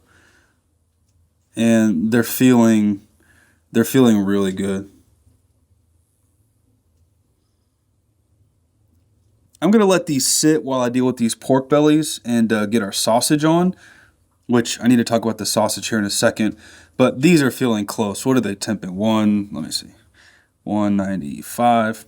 Those are close. Those are pretty much done. Let me get these off the pit, these pork bellies. I'll let this slab of spare ribs just kind of finish out. And I need to check the beef cheeks down there, and I need to probe into the pork butt to see what's going on with that. But let me get these off. I'll go check that stuff, and we should be rocking and rolling. I'll see you guys when we get the sausage on the 1,000-gallon. All right, y'all, so it's 2:40 on the dot, and I'm serving around dinner time, 5, 6 o'clock, something like that. I'm slightly behind on my sausage, but I told you guys earlier that I was going to show you my little cheat. If you just want to get some sausage on a board, on a platter, if you just want to get some sausage, serve some people, it's very easy. So this right here is my little secret. This is Johnson's brats. Okay, now hear me out. These are 100% pork brats. It's literally sausage, stuffed, linked, perfectly symmetrical the whole way through, and they're raw. They haven't been smoked yet, which means we can put some beautiful color on these. So I keep shaking it. Let me hold this still. This is my little cheat. Guys, I did this when a buddy of mine asked me to barbecue for an event that he had. I couldn't make it out to the event, but I just made some barbecue. It was only like 70 or 80 people, somewhere in there. But he's not, I love this guy. I love my brother, but he's not a cook. He doesn't really cook much of anything. And so he's like, do you have a special beer brat recipe? And truth be told, there's nothing special about beer brats. And on top of that, beer brats, the way that I would have done it, would require you to grill them the next day. And I just knew, I knew my buddy wasn't grilling anything. So what I did is I texted him, I was like, yeah, I got you a special beer brat. And really what I did was I bought these. I just went to go buy some brats. I was like, yeah, I'll do some brats. I'll cook them through, vacuum seal them, and give them to you fully cooked so he doesn't have to grill them. And I realized that I was like, you know what I could do? I could cold smoke these like I would sausage, get a really pretty color on them, finish them through, vacuum seal them. All he has to do is reheat them the next day in an oven and they're done. So since then, these have kind of been my secret weapon, my go-to. So I'll run these about an hour and a half at 150-ish. I don't want to peak out more than 170. That's the cook chamber temperature. And then at about the hour to hour and a half mark, I'll flip them, build some more color on the other side, and then I'll kick my temperatures up to 250, 275-ish until these are probing internal. Anywhere between 150 to 160 is fine. If you shoot over that, that's also fine, again, because these aren't as delicate as like a homemade craft batch of sausage. They can take it. So this is really a foolproof way of doing it. If you've never done sausage before and you're like kind of intimidated about grinding and stuffing and measuring all the stuff, start with this, guys. Learn how to smoke sausage. Learn how your smoker works at lower temperatures. Guys, most people have not ran their smokers sub 220 degrees. Most people haven't done that, especially in a backyard pit. So practice on something cheap and easy like this. Learn how your smoker works. Learn how sausage builds color. And then once you get it down packed, then go do a batch of homemade sausage. Enough talking. I'm going to load these up. I'll show you what it looks like. It's nothing crazy. And we'll get the smoke rolling on these while I go prep my other sides, which I don't remember what they are, but I know I got more sides to do. Let me get these on. I'll show you what it looks like. Shut the door down, get a fire going, and we will be rocking and rolling. That's it, family. It literally took, I'm kidding you not, it took me 20 seconds to do this. There's 18 sausage here, brats, if you will, and they're just double layers. So I just pulled out the entire top layer, laid it down, and then I just spaced them out like so. And I have literally had this half of this entire 1,000-gallon full of sausage before, and that is just that's a process. That is a labor of love. This is the opposite. I mean, I love these little sausage guys, but it is certainly not as involved as doing it from scratch. So if you're in a bind, buy some pork brats or beef brats, whatever you want. This right here, this is OG cookout. So anyways, let me shut this door down. All I'm gonna do is dump some more instant light into the firebox, light it, put a log on, and let the smoke do its thing.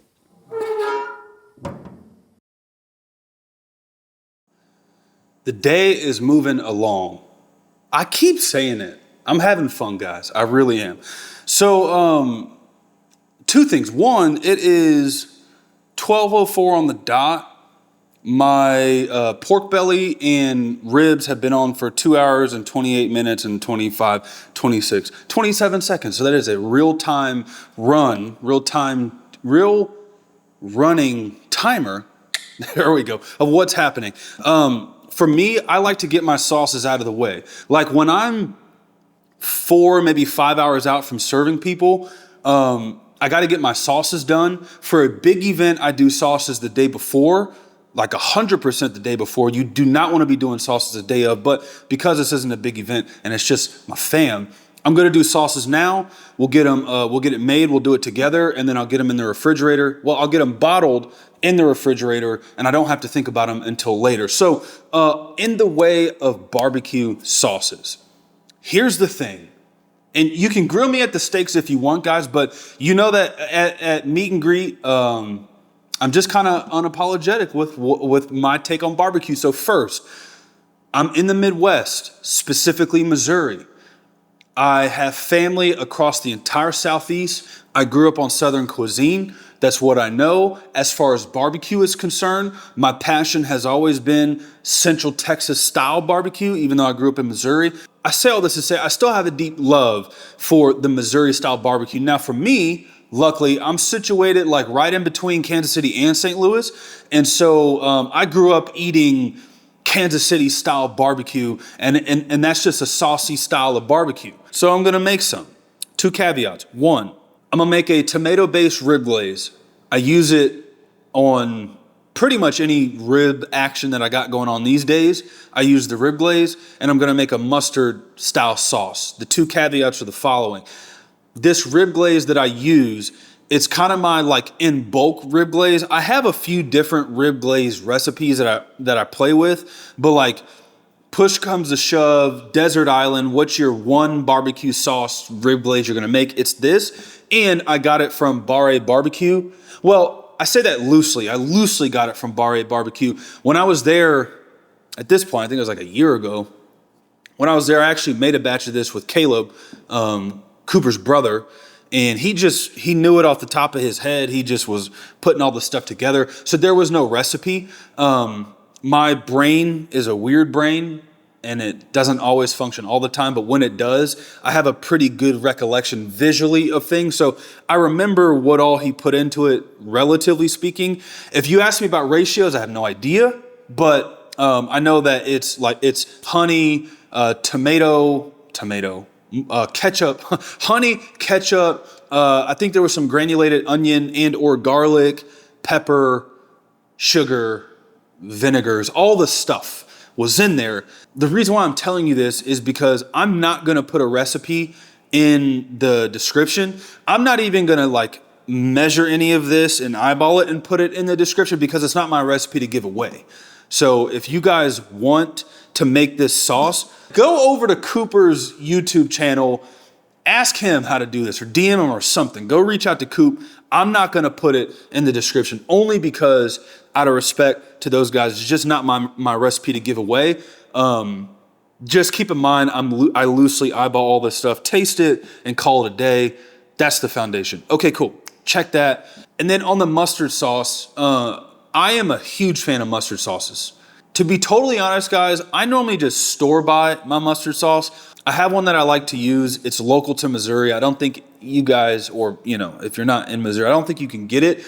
So I decided, let me just make a mustard sauce. And then that evolved into looking at all of the plethora of mustard sauces available that I could make, different recipes. And I kind of sifted through them all. And then I was like, I'll just eyeball it, put a little this, little that. But then I was like, that doesn't really help the family on the other side of the camera when I start eyeballing stuff. So I landed on the Leroy and Lewis mustard sauce. That one just stuck out to me. I don't know why. Evan just did a good job of selling me on why that sauce is good. So I watched the video. I don't know when they made the video, guys. The video's on their YouTube. I watched the video, read through the comments, and a bunch of guys were like dropping their version of the recipe in the comments until I just realized, let me Google this and see if Evan and the team published it. And they did. They just published it. So that's the sauce I'm going to make. I just bought the ingredients. I do a small batch of that, and then I'm going to do a big batch to scale of the rib glaze because I'm constantly cooking ribs. I'm always making this glaze. I hope that's enough talking. Let's just jump into building all this stuff. And what I'll likely do is a voiceover. Again, I'm not going to show all the measurements and stuff. I'll put it together as I keep saying through the video.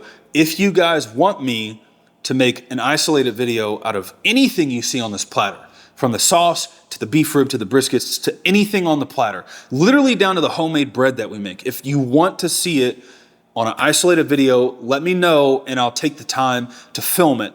This video is not a how-to. This video is a put your arm around Marcus, show your brother in barbecue some love, and hang out with me. That's what this video is. So let me measure this and let's get going. Cheers. Shout out Yeti. Shout out to Camo Yeti. I did not mean to do this. It was just the koozie that I literally had this koozie out on the smoker, saw it. I was like, let me throw a cold beverage in that. So shout out the dual camo situation. Yeti, the amount of tags and DMs I have sent to this company is ungodly, and the amount of silence is even more ungodly, but I understand. I'm a little fish in a big sea. Okay, let's do this.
All right, family, we are plugging and chugging. I'll say this.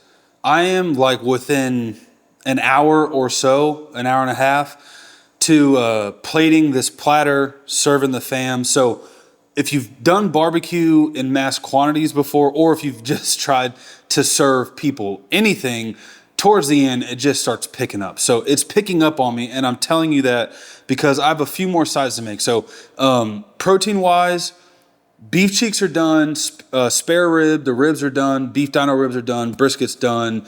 Pulled pork is questionable. I should have got it on sooner. I really didn't calculate in my head for the amount of time that it's going to take to bring a fully refrigerated pork butt up to temp, and then it starts cooking. So who knows? The pork butt might make the platter or it might not, but we got pork belly that is done and it looks magnificent. So the only thing I have left to cook right now are beans. I'm just gonna make a super simple pit bean. Like, it does not get any simpler on these pit beans. So I'm gonna do the pit beans, and then I'm gonna do some mac. And it's really important that I touch on the mac because there's a chance, guys, that I just don't have time to film the mac process. So let me briefly run you through the beans and the mac and the cornbread, which are the last three things that I need to make. There is a kicker little bonus item at the end that I'll share with you guys. Stay tuned, because this is, I'm almost most proud of what I got coming at the end. But what was I saying? The mac and the beans and likely the cornbread potentially won't make it on camera. So let me start with the beans and then mac, and then I'll touch on the cornbread at some point in this video. So when I'm making a side dish that are beans for barbecue, there's two routes that I go. Again, I'm in Missouri. If you come to Missouri and you eat our barbecue, it's saucy It's sweet, it's tangy, and there's beans galore. And when I say beans galore, like if you live in Missouri and you go get barbecue, guys, the beans are out of this world. But it's a different style of bean than you're gonna get in Texas. In Texas, you're gonna get a super savory, unctuous, is that a word? I think that's a word, unctuous type bean. In Missouri, you're gonna get like a really sweet, hyper tender thing. Imagine like Bush's baked bean. I don't know if Bush's started in Missouri, but I feel like they have to because that's like the type of bean that happens in Missouri. Why am I telling you all this? If I'm just serving a bunch of Missourians barbecue who, and I'm just going to say this respectfully, but the type of people where when I give them a brisket that I slaved over for like the past 2 days, they just squeeze Sweet Baby Ray's on it. Those kind of people, I just give them Bush's. I give them Bush's original. It's really sweet. It's hard to beat. That's what they get. If I'm going to make something and put my heart and soul into it, I'm going to do what I'll show you right now. So I'm going to do a pinto bean. And I'm giving you the long form explanation because I likely won't be able to show the entire process. Maybe I'll catch bits and pieces on camera. But I have a canned pinto bean. Marcus, why are you using a canned bean? Good question, my friend. Because I just made a batch of these. I was making a test batch for the pop-up just a few days ago. And the test batch, I think, is a 5-gallon batch. It's massive. It's a massive commercial. It's literally this big of a pot full of beans.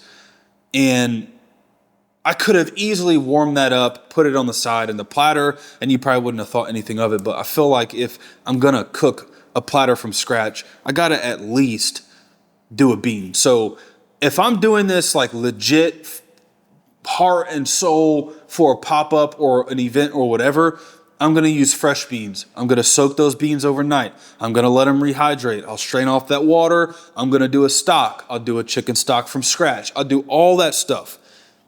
For this is a quick bean recipe. This is a can of pinto beans. This is not sitting in a flavored solution. It's just sitting in its own liquid. This is 1 pound, 13 ounces. Is 13 ounces a pound? No, I don't know. 822 grams, 29 ounces net weight, 1 pound, 13 ounces. Those are all the numbers on there. You figure out which one you want to buy, but this is what I'm using. I got some Hunt's tomato sauce. I got some chicken stock. It really doesn't matter the brand, just understand that there's a low sodium version and a full sodium version, and you will be able to taste the difference if you do something else. So this is the full sodium chicken stock, and then this is some Johnson and Dewey sausage. Again, throw your boys some grace for not having the close-ups and all the stuff on this. Just know this is Johnson and Dewey sausage. All I'm going to do, I'm going to explain it for you guys. I'm going to do it. You'll probably see the finished product. I'm going to cut this sausage in half. I'm going to then cut quarters.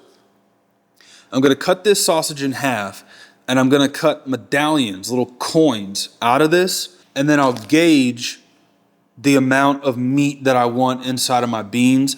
Likely, guys, I'm just going to eyeball it, but likely I'll use 1/4 of this, so I'm going to cut it in half and half to half. I'll cut medallions. I'm going to sear off the medallions in this pan. It's going to extract all the fat and the juices and the seasonings and the flavor. Guys, in Dewey sausage, even if it's a big box store sausage like this Johnson, it is chock full of fat and flavor. Like, there is so much flavor stuffed into it in Dewey sausage. So I am not going to add more than salt, pepper, garlic to taste. I'm going to get all my flavor and seasonings out of the sausage. I'm going to pour about 1/4 to 1/2 cup of this tomato sauce into the pan once I've cooked the sausage. Just a little bit. I'm not making a chili, guys. This isn't a chili. This is a pit bean, but I like mine on the more redder side. So there's a fine line between like making a chili bean and then just adding enough color and tomato flavor to cut through a lot of that fat. That's what's going to happen there. From there, I'm going to take these empty beans. I'm going to pour my chicken stock into this can full. Move it around, shake it around. I'm going to dump it in here, and that's the moisture that I'm going to use. I will add water depending upon how fast it's cooking and how thick things are getting. I'll show you the inconsistency so you have an idea. But I'm gonna fill this up with chicken stock. Bear with me, got a lot of moving parts. I just need to get this done. I'll build a recipe. I'll scale down my full commercial size recipe for you guys. So look for that in the description. I'll give you all the measurements. Don't worry, we'll get this knocked out. Man, we've had a cold front and it is just sending through a bunch of wind. Bear with the wind. You see this little guy right here? This little guy is trying its best to keep clear audio. Okay, it is, what time is it? It's 5 o'clock on the dot. It's like 5:05, and I hope to be serving in an hour. I was supposed to serve an hour ago. I pushed it back an hour because I have a few things to make. So we reviewed the beans, and I got mac going. So when it comes to mac, I did a bunch of testing over the past 6 to 12 months. And I found a recipe that I liked for the pop-up that I had coming. The only issue is the recipe that I made is, it's a recipe that serves like 200 people. I think what I had budgeted was 5 4-inch full hotel pans worth of macaroni and cheese. So that recipe doesn't help any of us right now because I'm just feeding a handful of people. So what I'm gonna do, and you know, don't hate me, but look, I had some leftover cheese sauce. I'm just gonna reheat the cheese sauce. I have come to realize that I don't prefer a baked mac. I grew up on baked mac. If you look up on YouTube or Google like Southern mac and cheese, it's gonna be baked with a roux, a flour and butter roux. I've done that tons and tons of time. I don't like it these days. I think I like a really saucy, no bake mac with no roux. So my point is, I have some cheese sauce left over. I'm just gonna reheat the cheese sauce and toss the noodles in it and call it a day, because that's what I was gonna do for the pop-up. We tested it, we battle tested it. It was delicious. It was an incredible batch of macaroni and cheese. And I'm saying this because if you want me to make a video on how I do this mac, let me know in the comments and I'll do it. Of course, like I've said with everything. Whatever you guys really want to see, I'll see the upvotes on the comments that have the most traction and action, or just the side that I'm getting the most of, and I'll make a video of it. But for this purpose, I'm just going to reheat the cheese sauce. If you're curious about the cheese sauce, it is really simple. It's just butter, shredded cheddar, shredded Colby, little bit of, what else? I think it was just cheddar, Colby, Monterey, shredded cheeses, butter, milk, and some seasonings. That's really it. A little bit of Velveeta in there to give it that, you know, that touch. But other than that, guys, that's really it. Just melted it down, tossed it in the noodles, put some foil over it, and stuck it in the warmer was the plan for the pop-up. And it holds in the warmer. I did mini test. Again, if you want me to do some kind of video on this, we tested this extensively. We tested how long can this mac hold in a warmer before it starts to degrade. And then from there, how long can it sit in a warming pan, like a steam table, before it starts to get even worse. We did all kinds of tests. My point is, this mac and cheese is pretty battle tested. I love it. Looks good, shows good, tastes good. So I'm gonna boil some water, drop a box, it's 16 ounce large elbows. That's it. I'm gonna drop a box of this in there. Once it's at a boil, again, through battle testing, we were doing, one batch was 4 boxes of this, which is so much mac. So bring the water to a boil, a bunch of salt in there. You could do chicken bouillon, chicken paste, all the stuff you could put in your water to give it flavor. But for me, I'm good with water, just simple table salt, box of this, bring it, we'll cook it about al dente, maybe a little less than al dente, and then we'll just dump a bunch of cheese sauce in it, put foil over it, stick it in the warmer for service. You guys will see. You'll see when that platter comes together what we're working with. But let me get this mac made. I'll go check on the beans. Our sausage is still on the pit. They've been on there for about 2.5 hours. I'll go talk about those in a second once I go check them, but everything's coming together. My wife did the official when's dinner gonna be ready, and that's how I know I'm really punching the clock. So let me wrap this up.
Well, my friends, many hours, many days and hours into this thing, and everything's done. I'll say this, and then we're just going to build this platter. First, my family's hungry.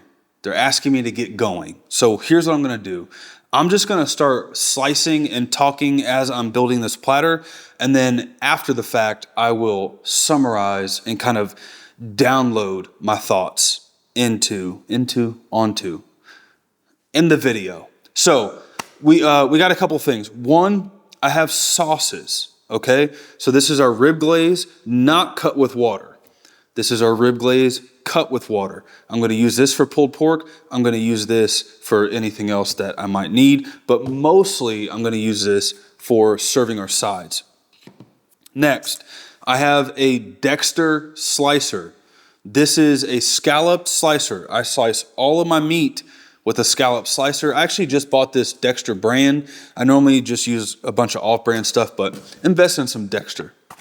I'll walk you guys through, again, after all of this, I'll walk you through individually each kind of serving apparatus that I use. But this is my tray. This is I don't want to guess. It's a 9 by something. I have bigger ones. We have different options, but I just want to show you guys. This is my tray with some butcher paper. So you'll see that bad boy put into action. And then I have a number 6 scoop that I'll use for some sides and other stuff. So I'm going to build this platter in real time. What that means is I'm going to move and finagle some stuff around so that we get the most aesthetic platter that we can get. But I told you I had a kicker. I told you I had a bonus. I'm not going to call it a secret, but this, behold, this is homemade, what you would call like a Japanese milk bread. This is an insane loaf of bread. It's homemade. It took me a little bit of time in conjunction with my mother-in-law to figure this thing out. Guys, first off, if you want me to do a dedicated video, as I've been saying, let me know. But guys, if you want to set a platter off, like if you want to blow your family away, make some homemade bread. This is pulled from, the motivation to make this is pulled from Goldie's Barbecue. They home make their bread. I don't have their recipe. I don't know what they do. I just know we built this. It's fire. So I'm going to cut this first. I'll set it to the side so I have my slices, and then we'll start to build the proteins in the sides. Let's do it. Oh my goodness. Before I assemble this platter, guys, don't judge me. This is the bench scraper I have because I couldn't find mine. It's somewhere lost in the ether, but just don't judge me. So let's assemble this platter now that we have our bread set to the side. We're going sides first. These are the beans that we made. Look at that, guys. Creamy, simple flavor. If you want a very quick bean, this is all you need. Don't be scarce with your sides. And this is going right onto our platter. Couple number 6 scoops.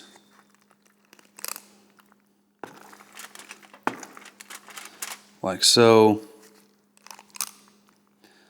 And if you wanted to, you could toss a bunch of cheddar cheese on top, broil it, breadcrumbs, whatever you want to do. But that right there, that'll make anybody happy. All right, Mac, off to the side. Oh, that looks good. Next, we made our potato salad. This is thick, creamy, just a perfect potato salad. I'm going in with the Mac scoop. Oh my goodness. 2 number 6s, like so. First, I'm going in with the pork belly. The first pork protein off the block is going to be this beautiful pork belly.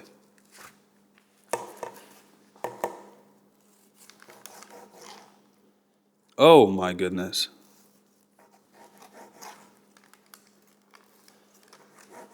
Look at that. I mean, seriously, that is insane. All right, our biggest protein is this beef rib. So let's get a beef rib cut. There we go. Come on, guys. Come on, that's a choice rack of beef ribs. That's hard to beat. Drop it in the tallow, scoop it up. I'm gonna set that right over our pork belly. Just shove it right in the corner. All right, we got a little bit of room to work with, so let's get her done. Next, we're going brisket, of course, guys. Look at that. Pour some of this tallow over it. Hi-yo. Guys, I don't have time to do what I normally do, which is dissect the entire brisket. I just need to pull some slices, so that's all you need to know, guys. Look at that. Look at that. Look at that, guys. That's hard to beat. All right. First slice off that bad boy. Oh my goodness. Wow.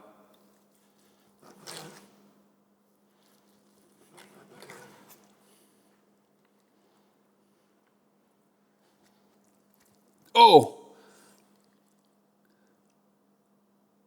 Look at that, family.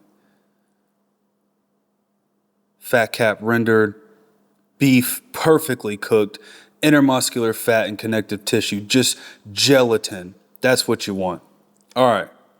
Look at that, guys. What a beautiful slice of brisket. All right. And then I'm just going to layer in, not a lot, but a couple slices of this brisket. Do some lean like this. Oops, upside down. There we go. Get this lean slice. And then we're going to drop in our burn ends. That's a platter if I haven't ever seen one. We got ribs to go on top, and we got our little kicker beef cheeks. Here we go.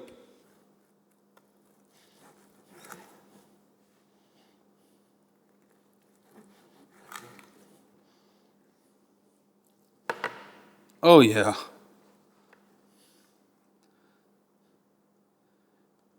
Beautiful, beautiful. We'll take it. We're losing space. I'm going right over the top of this brisket with those ribs. The freaking grand finale. Look at this guy. Oh my goodness. That is insane. Little smoked beef cheek. Look at that, guys. Unbelievable.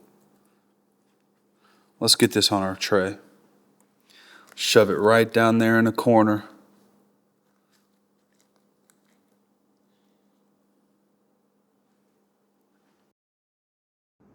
Well, here's something interesting. I wrapped the video up yesterday, and if you've never made a YouTube video, then let me kind of give you the rundown. At least if you're like me. You do a video, you get to like the last 95% of the video, and then your brain starts to tell you, no, that video wasn't good. You need to redo the whole thing. The quality's not there, so on and so forth. And that bug, whatever that bug is, it bit me last night. And I was like, oh, you got to reshoot the whole thing, redo it, whatever. And honestly, guys, why I'm telling you this is because I took the platter that I made that you likely just saw me making. I took it up to the family and we demolished it. However, I realized a couple things. One, the platter that I started to build was not like a photogenic Texas BBQ beautiful platter. It was a back home, down home meat mountain. And I forgot a few things. Like I didn't get the pork butt pulled and on the platter.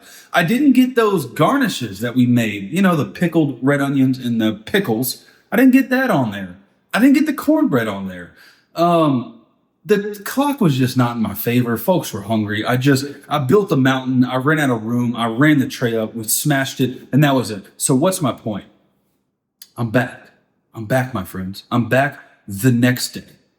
Out of the dedication to the video, to the content, I'm back the next day. And here's what I've done. I took all the meat that I refrigerated last night after I did all the filming, and then we ate it, and then we hung out and had some fellowship and family time. And then it was late, and I came back, and I put all the stuff in the refrigerator, washed some dishes, and went to bed. Woke up, battled with myself a little bit, and I was like, do I redo the entire video somehow, or do I just throw the stuff in the warmer, let it come up to temp, and then we'll just build a new platter? So that's what we're gonna do. Why am I doing that? Because it's possible to get a slightly more aesthetic platter. It just is. If you go on YouTube and you look up any well-known barbecue restaurant, the platters are mind-blowing. They're beautiful. They're artistic. They're aesthetic. They're a work of art, a thing of beauty, as I always say.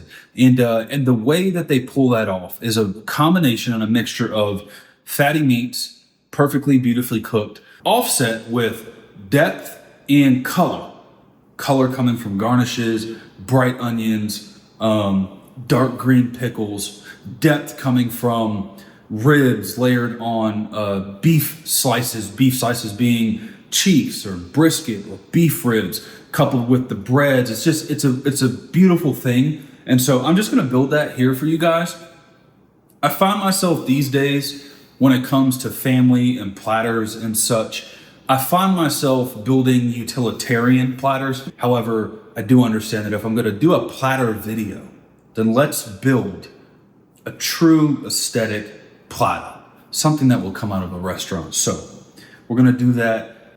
There's nothing wrong with day old barbecue. There really isn't. We're not selling this stuff. Guys, we're back home. Take your barbecue in the same foil you refrigerated in, pull it out, stick it in a warmer, in an oven, bring it up to temp at 200 degrees. Once it temps, eat it again. I'll be back. Let me get some meat. So first, I'm gonna go beef rib.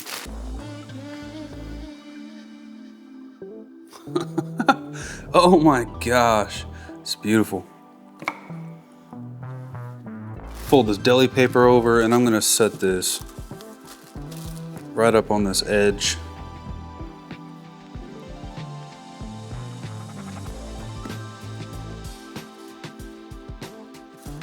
All right, I could yank this bone out, but for presentation purposes, we're gonna leave it.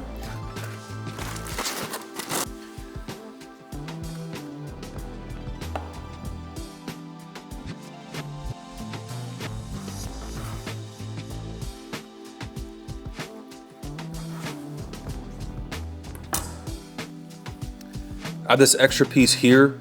I'm just gonna throw that there like this, and we'll add that to the platter.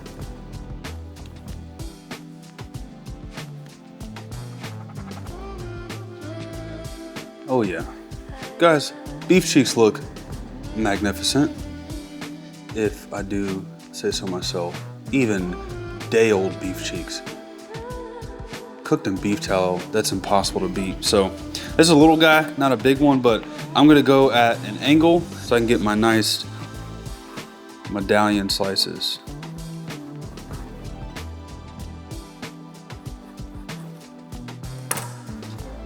And I'm gonna put that right at the base of this brisket. Flare it open, because beef cheeks get that really pretty pink smoke ring. And I'm not a big advocate for smoke rings. I don't think they're the determining factor for good barbecue, but on a beef cheek, for that color, you wanna show a little bit of that smoke ring. All right, we're going pork belly right here. Guys, pork belly, it just gets better with age. Look at this. Day old pork belly like the day I cooked it. Beautiful. Pull a couple slices.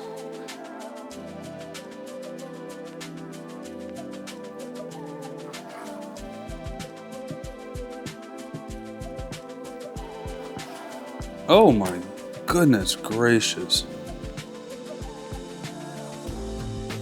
We'll take that. And I'm just going at the base of these beef cheeks. To round this little section out, this little meat trifecta, quadfecta, I don't know. To round the section out, we're going spare ribs. Are you kidding me? Are you kidding me? Like the freaking day I cooked them, guys. Look at this. Look at the sheen. Look at the glisten. Come on.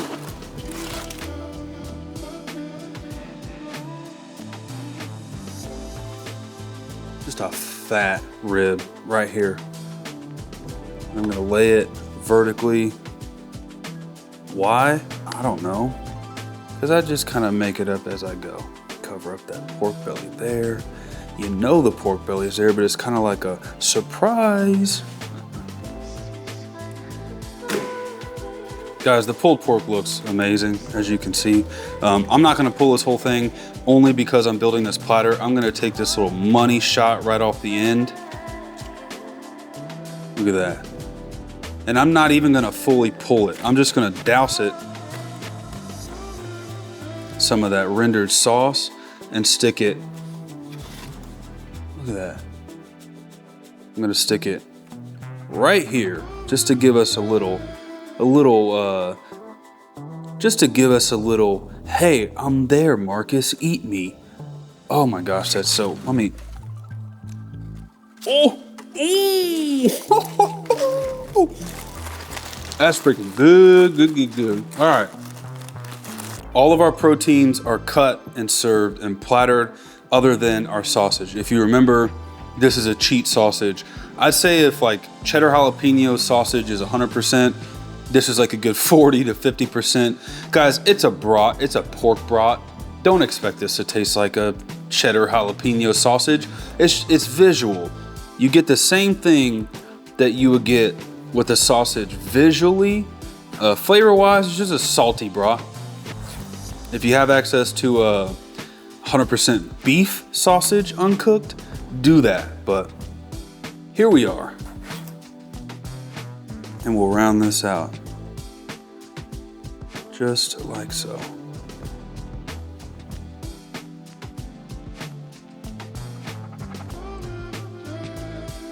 Yeah, that's looking real nice. All right, let's go sides. Cornbread, beans, mac, potato salad.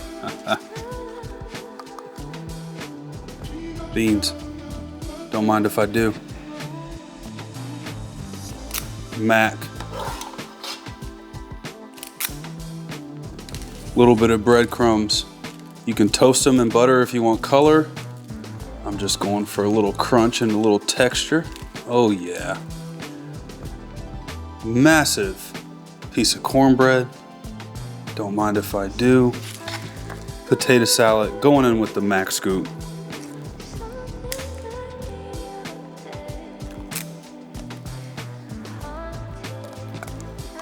Finish that out. Oh yeah, guys, wow. All right, I'm plating the sides up top.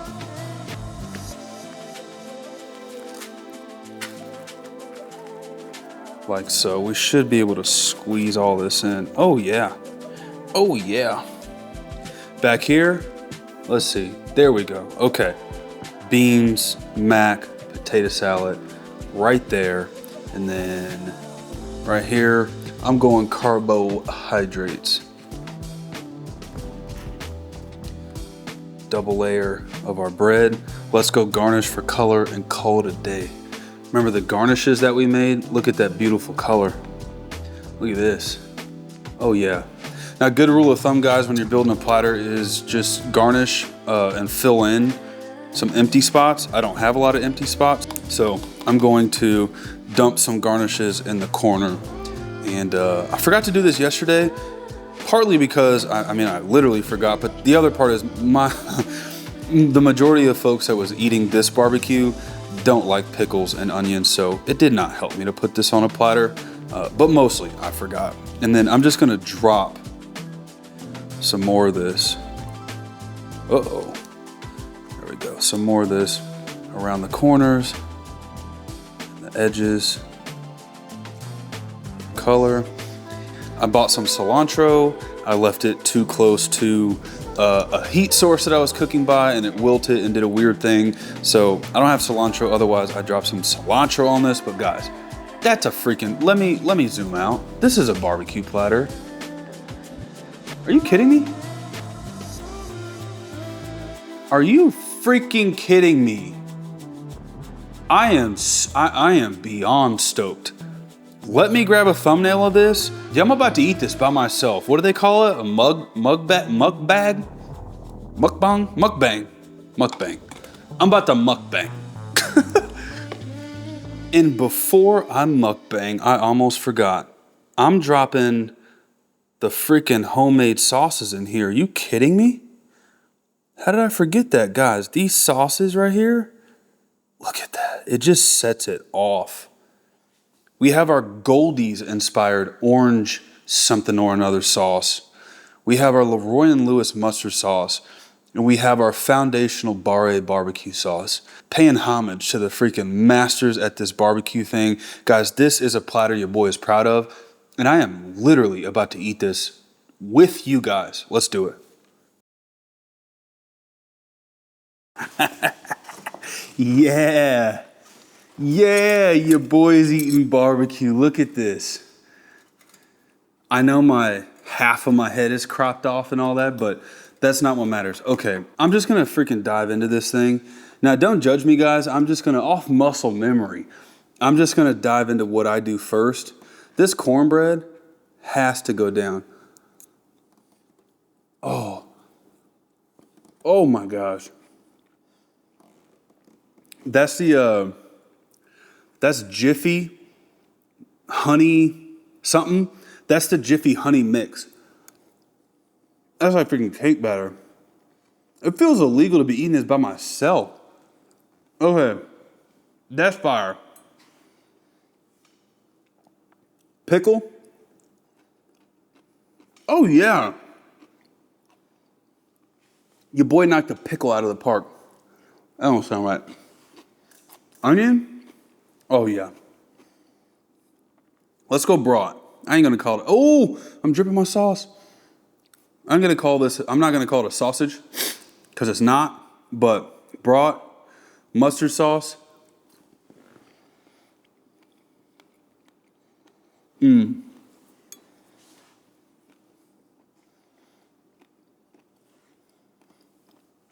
I can get down with that. Casing's all right, but you get what you pay for. I was gonna do one more, but I just want to move on. Let me hit these beans. Guys, these beans are fire. I'm telling you, super simple, flavorful. Yeah. That bean's money. Okay. I just wiped my brow. I'm not sweating because I'm eating, I promise you. I'm sweating because it's hot. The day that I start sweating simply because I'm eating, I probably need to stop eating barbecue. This is that unbelievable pork butt that I took just a tiny snap of earlier.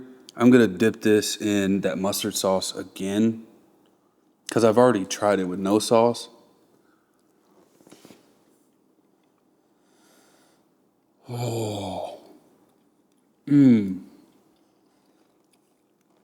That's one of the best pork butts I've ever cooked.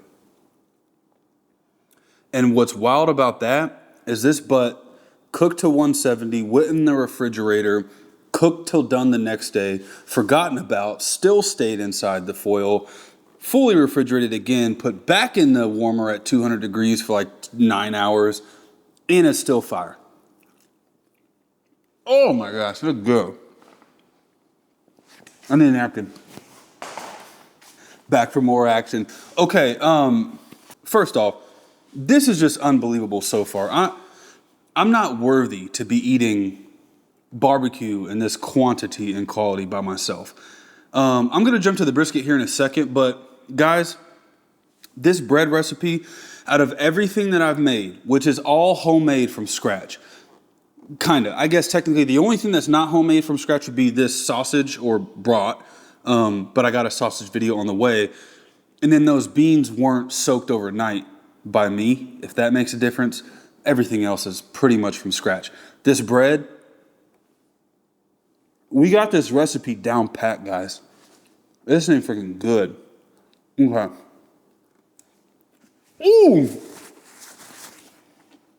What else do I want? Let's go brisket, because I know. What am I saying? Let's go freaking beef rib. I think I'm just going to pull it off the bone. Oh my goodness. Are you kidding me? Are you freaking kidding me? This is a beef rib, guys. Yeah.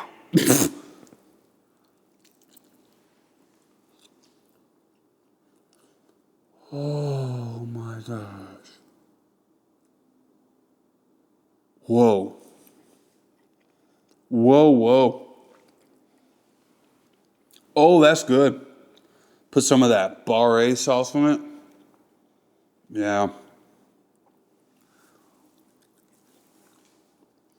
Oh my goodness. Guys, if this is what a mukbang is, get in front of a camera and freaking eat barbecue, I don't mind if I do.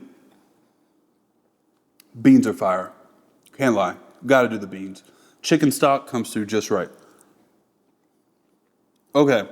I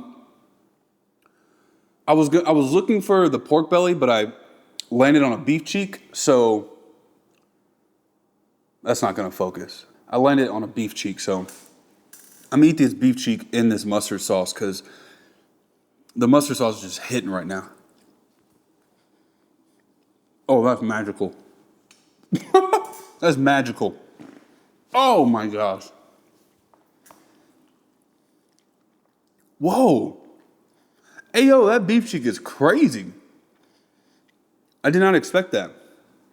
Let me say this, to be fair. I ate it last night, but last night I was so smoked out, like from barbecue smoking, everything was just, nothing was firing on any cylinder. I've had a night to rest and recover, and that beef cheek's hitting. Mac. Oh, yeah. That mac is a different situation. And also, guys, that's day old mac. I made it yesterday, refrigerated it, what am I saying? I made this yesterday, refrigerated it at the end of the night, obviously. Woke up today, put the stuff in the warmer, left it in the fridge, and about 30 minutes before I started eating and filmed this video, I took a couple scoops, put it in a saucepan, about a quarter cup of milk, and brought it up to temp, and it is just like it was yesterday.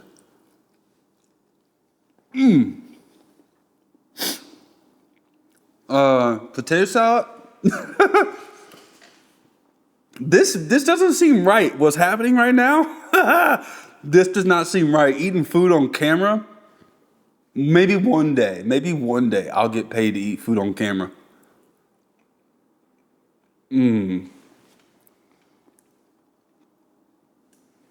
Guys, that potato salad, that's what barbecue needs.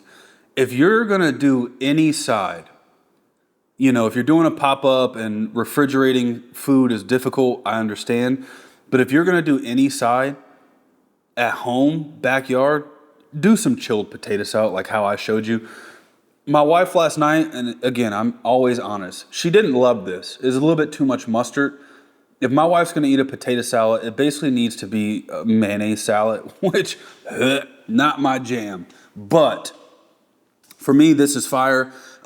If you want it sweeter and more mayo-y and creamier, just add a little bit more mayo. That's fire. All right, I got a lot more barbecue to eat, and I'm full. Let me smash a rib, because hell not.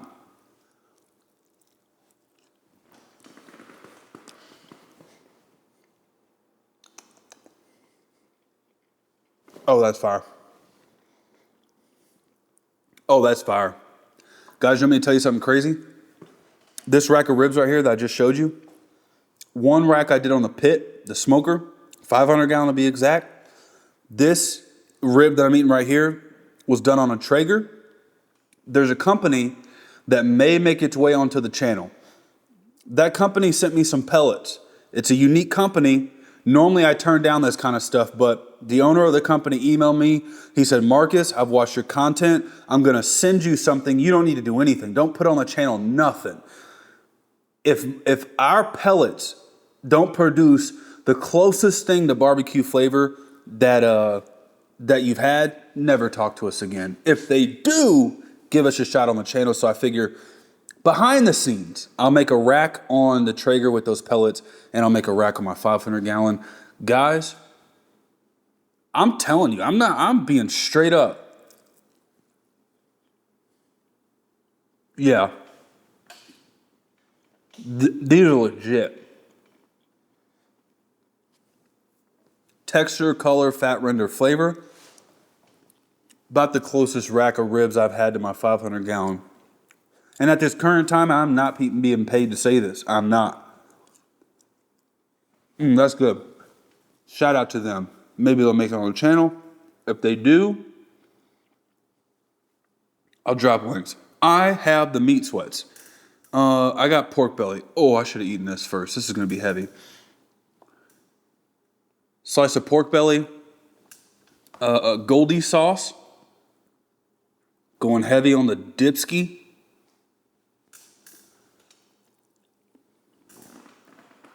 Oh! Oh, magnificent.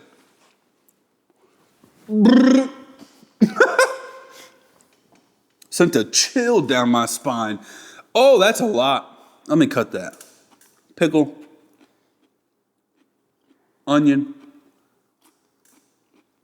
Bread.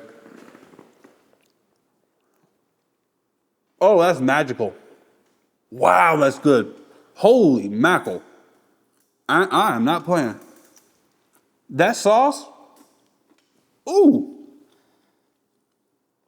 I should have put some of this pork butt in that sauce. Hey, that might be the best sauce on the board right now. I'll drop a recipe for that sauce. That sauce is insane. All right, guys. I've tried everything. Normally, I don't eat on camera like this. Only because I don't like folks smacking on food and all that stuff. If my family watches this, they're going to laugh and be like, yeah, we know. Why are you smacking on camera?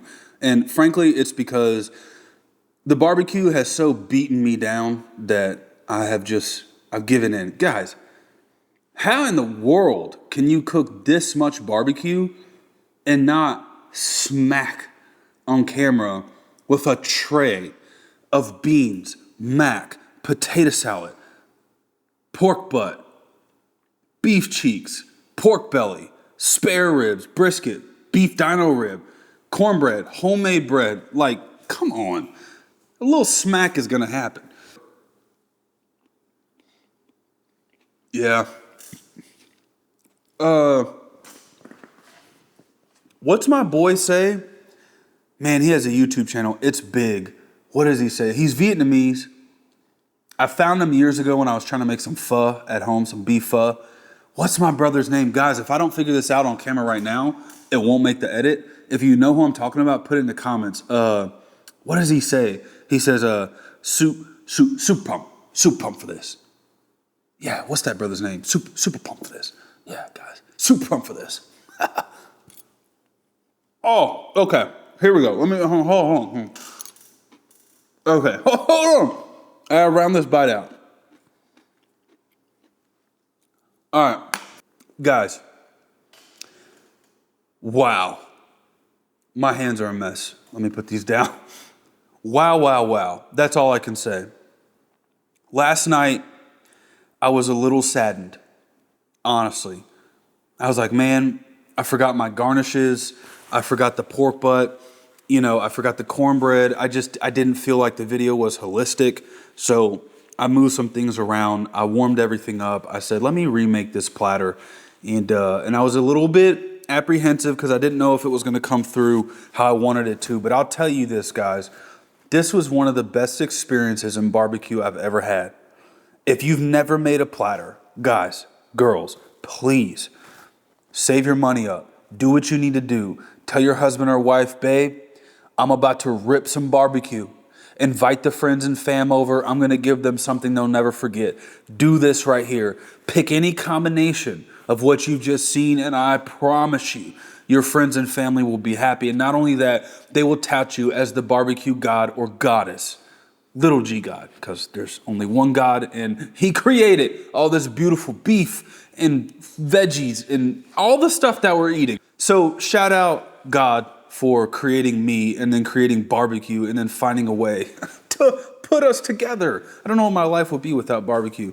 Guys, I'm full. I need to clean not only my face and my hands, but I need to clean this entire workstation. I need to clean this entire kitchen, and I got work to do. So as always, from the deepest depths of my heart, as corny of a cornball as I can be, thank you for your support. You have pulled me out of a slump.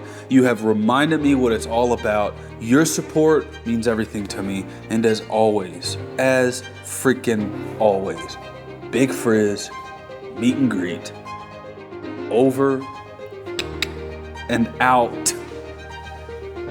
Oh, I was gonna do what I always do on an outro and take another bite, but I can't. I'll lick this fork. All right.